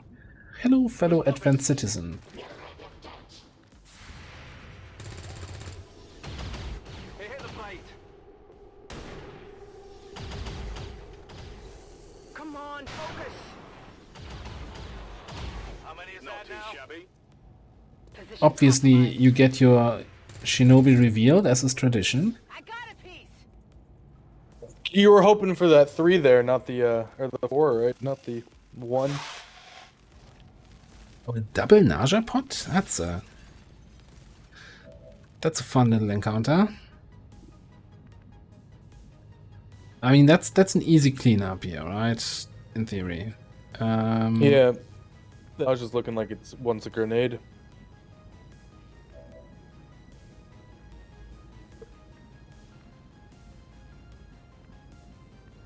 Yeah, let's grenade that for sure. Advent forces sighted. Oh, hi. Okay. That might complicate. Oh, he jumped down again. Okay. Makes it a little bit easier to deal with. Alright, definitely, I think rapid deploy. Good question now. Do we rapid deploy on the gunner, which we can't reach anyway? No. So that's... This is for you. Now it becomes a little bit questionable if we can stay in that position. No. Probably shouldn't. Who sees the drone? You see the drone.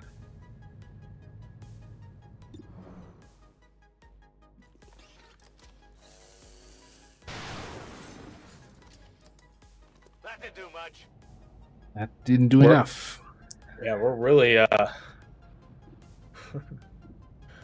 really pushing it today, aren't we?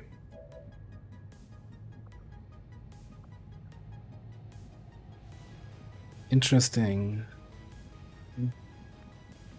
Oh yeah, now this is not a, this is a flank, so I can flank this one. If I can kill the other one, I have this controlled. And just need to kill the Lancer. So You do have a shot then walk fire with logical onto the other one. or just Right. locked on with the second shot. Yeah. Okay, that's good. 99. I'm not sure how much damage Walkfire is with a mag weapon. I think this should do the trick. I think you should see it. Check it before you get too close. Oh, we have also that combat rush thing. Fantastic. Since that's the only shot K. Jackson can take here, I may not take it in Overwatch against the drone instead.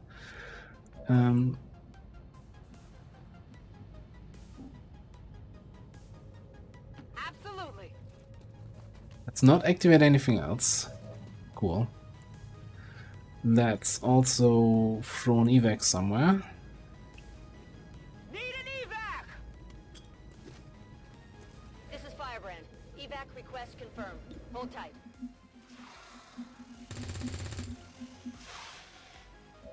Big crits. No problem, boss.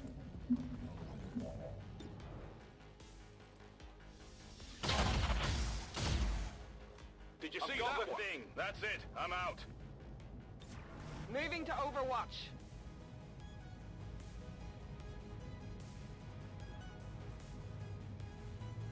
Yeah, I guess you just come around the corner here.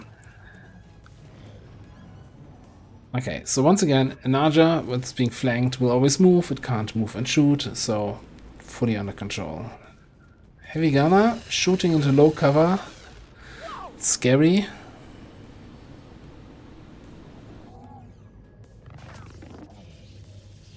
There's heavy fire in this zone. But on the other hand, that gunner is in a position which we can easily flank Ready to now. engage. What's over there? You still there? Yeah, I'm here. Yeah. Don't have a lot to add, I guess. It's just the big thing here. Here. Get a little time. I got it, right? We're rather fortunate that we were able to control this honestly so well. It does suck that our sniper couldn't kill the drone, but otherwise our position is good. Our count is also up to 7, so we know there's potentially 5 more on the map. Though I would gander it's if it is 5, it's gonna be a 3 and 2. All I right. guess that'll be okay. So I don't know if we've taken a look at where we can get our specialist to get the hack at all. Yeah, we really need to, like, the mission timer is a little bit concerning.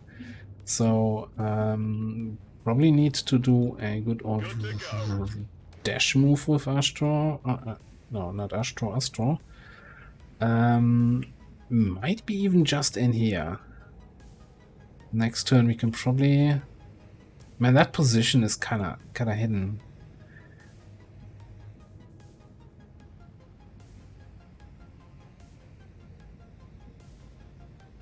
I still think this is the move. Got it covered.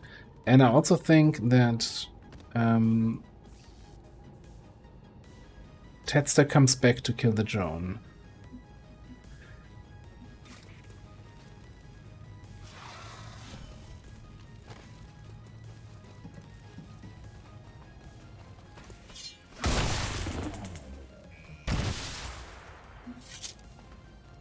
By the numbers. Alright, that leaves me with Double a time. dash for you and dash for you. I'm gonna have to fight over here or over there. That's the question.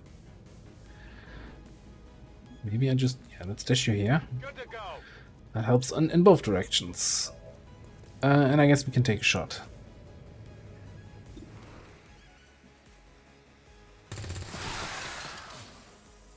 That's it. Dude, SMG, undeniably the best gun in the game. Mobility gives you kills when you want them. Hard to compete. I see you being greedy here. I see the greed overtaking. What?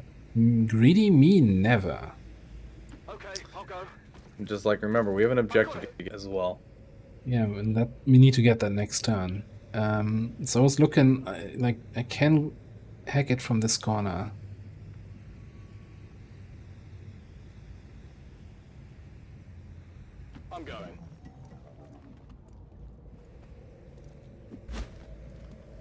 of waiting around. I think this is just taking this position here that I'm taking right now, overwatching, and next turn getting the hack in. That's affirmative. Yeah, and then just holding position if you can. Yeah.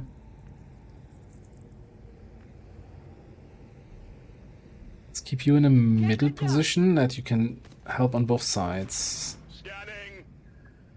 Steady our snipers, Got it covered. overwatch the rest. On Overwatch.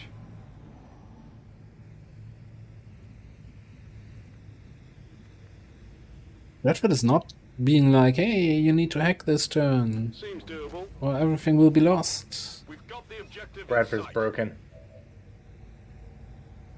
Hacking in.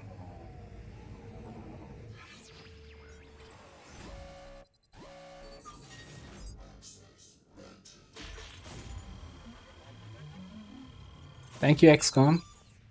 Big fan, Jake Solomon. Love the hacking interface. Just the absolute worst. Status 1-5. Status confirmed. The charges are inactive and the package is secure. Eliminate any remaining hostiles near the AO. Okay, I'll go. Gotta go for that loot. Better than it looks. Was it worth it? We got an advanced stock. With 3 more aggro when you don't have the overwatches right now? I don't know. I feel like you could have probably waited there and taken the force shields. I think you have two more install evac. There's a priest now who can stasis. But now we've taken this, now we gotta figure out how we deal with it, right? Do you still I have think grenade? it's a good old break line of sight situation, isn't it? Well, definitely for... Hang on. Who's your buddy here? Astro Boy. Astro Boy has a 70% on the Grenadier. The other question is, no, you don't have the thing yet. I do have probably 2, rapid deployment is back up. Which, you know, the priest is immune, but the rest of the group is not. We could fight it. You could do rapid deploy and then grenade and start seeing what we can do. The priest is Yeah. behind a cover item that's indestructible, though. Right? Those metal pillars are 100% indestructible. So the grenades aren't gonna do anything. Actually, I don't know. Bunker Buster might destroy them because it has like. I don't think, not even, these metal girders are literally indestructible. Yeah. I've done some excessive terrain destruction on subway maps. As one does. What's over there?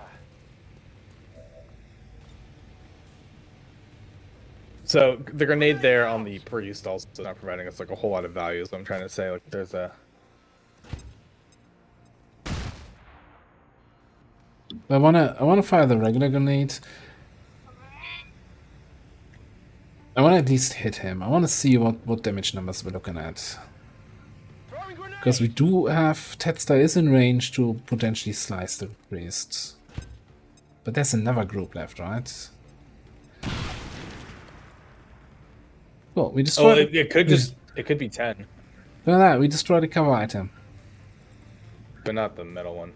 Yeah, not the one anyone was taking cover behind, but we destroyed something.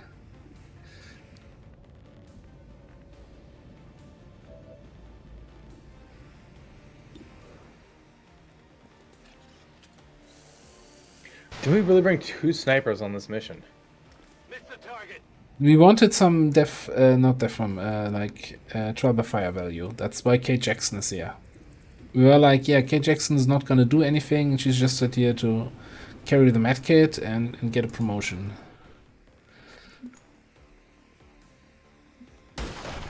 And take names. Hostile neutralized. That's what she does. Alright. Yeah, there's no way I can take this slice.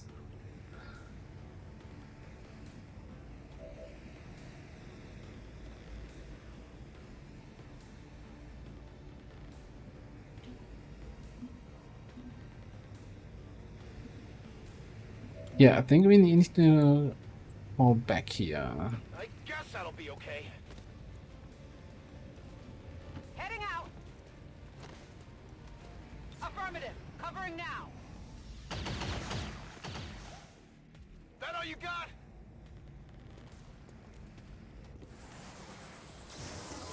Open for not the stasis here.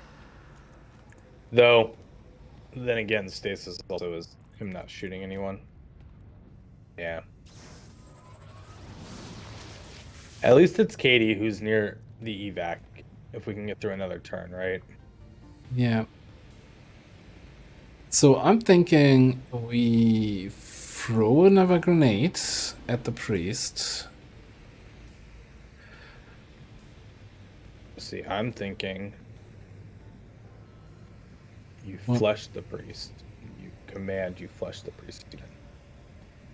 You teamwork a logical to the advanced trooper and you double barrel that advanced trooper into the face.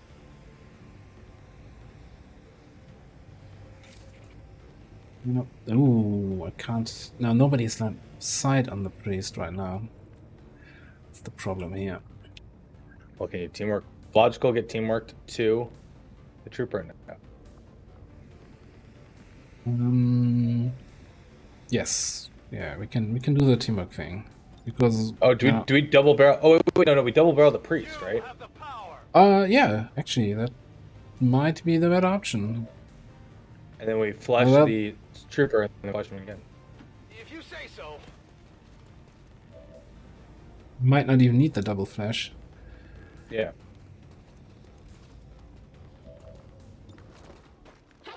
There might just be 10 on the map. That didn't trigger anything.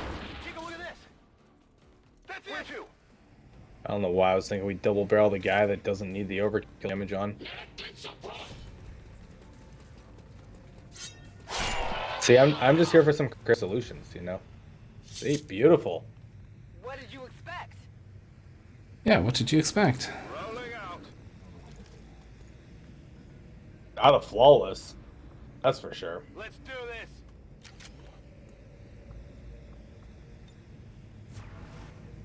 Moving to Overwatch. Yeah, no more enemies. 4 hostiles inbound. This Wow. is Firebrand. It's time to go. Now we get more enemies. On the Logical. move. Can command him out. I guess that'll be okay. Got it. I can handle that. Orders confirmed. On the move. Let's move already. Get in here. I'm trusting you here. Hidden state brings up a good point. We hardly seem to use get some. It's almost like the perk gets forgotten about Package is constantly. secure. All XCOM operatives are secure. Firebrand is returning to base.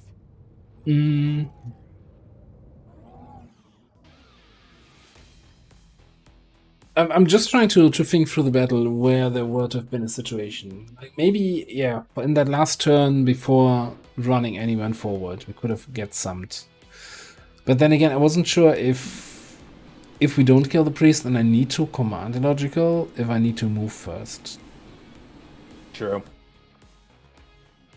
But hey, we pulled it off. Double sharpshooter on subway meta, guys. Commended loyal citizens today for standing up to those who would abandon our values for those of the old world. An impressive performance, Commander. Our troops' skills are improving with every deployment. Only the free promotion that we would have gotten anyway. Alright, another death from above sharpshooter. Data cache might be one thing that helps us break out from this. Alright, do we have any worthwhile resistance up? Gather intel? Not really.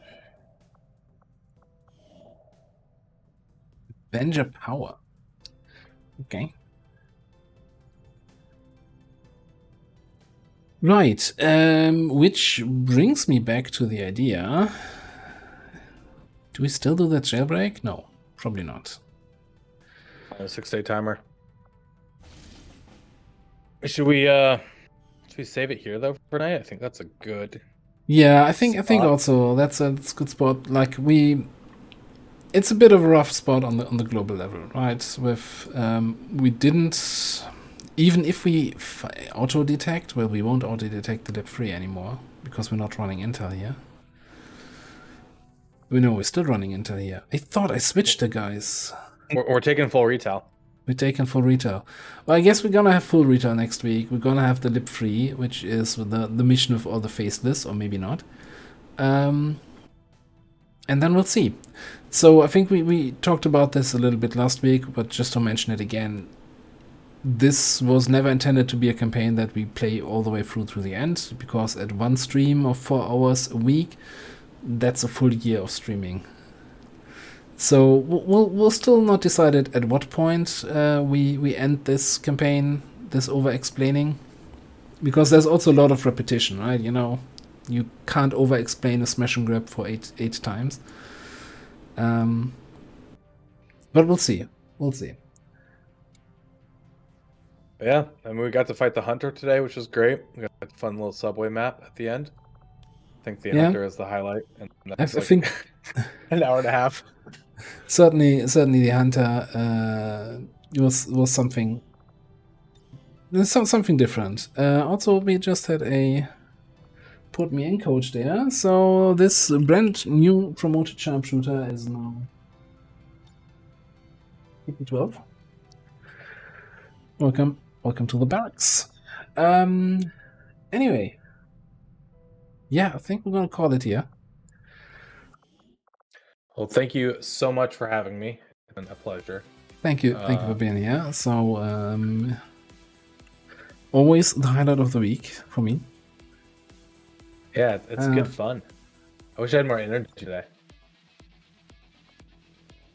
But yeah, so you're still continuing your current ModGem campaign, right? I am. I will be back tomorrow at 8 a.m. for some more Long War the Chosen ModGem Plus on the campaign that won't die, as much as I'm trying. Oh no, never let it die, never let it die. We're win streaking. That's the spirit. Yeah, and I'll be back on Saturday with my class limited ModGem campaign. And seeing where that goes. If we can get into triple-digit scientists. Something like that. I despise you so much. Do we have any raid targets? Not in XCOM. Yeah. Just let the people go. Yeah, you know, the people I would raid are playing games also that are spoiler heavy, and I know like a lot of people are avoiding spoilers for things.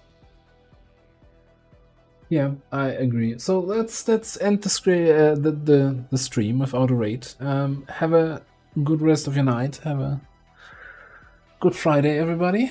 Thanks for being here. And thank you for having me. See you next time, everyone. Bye-bye.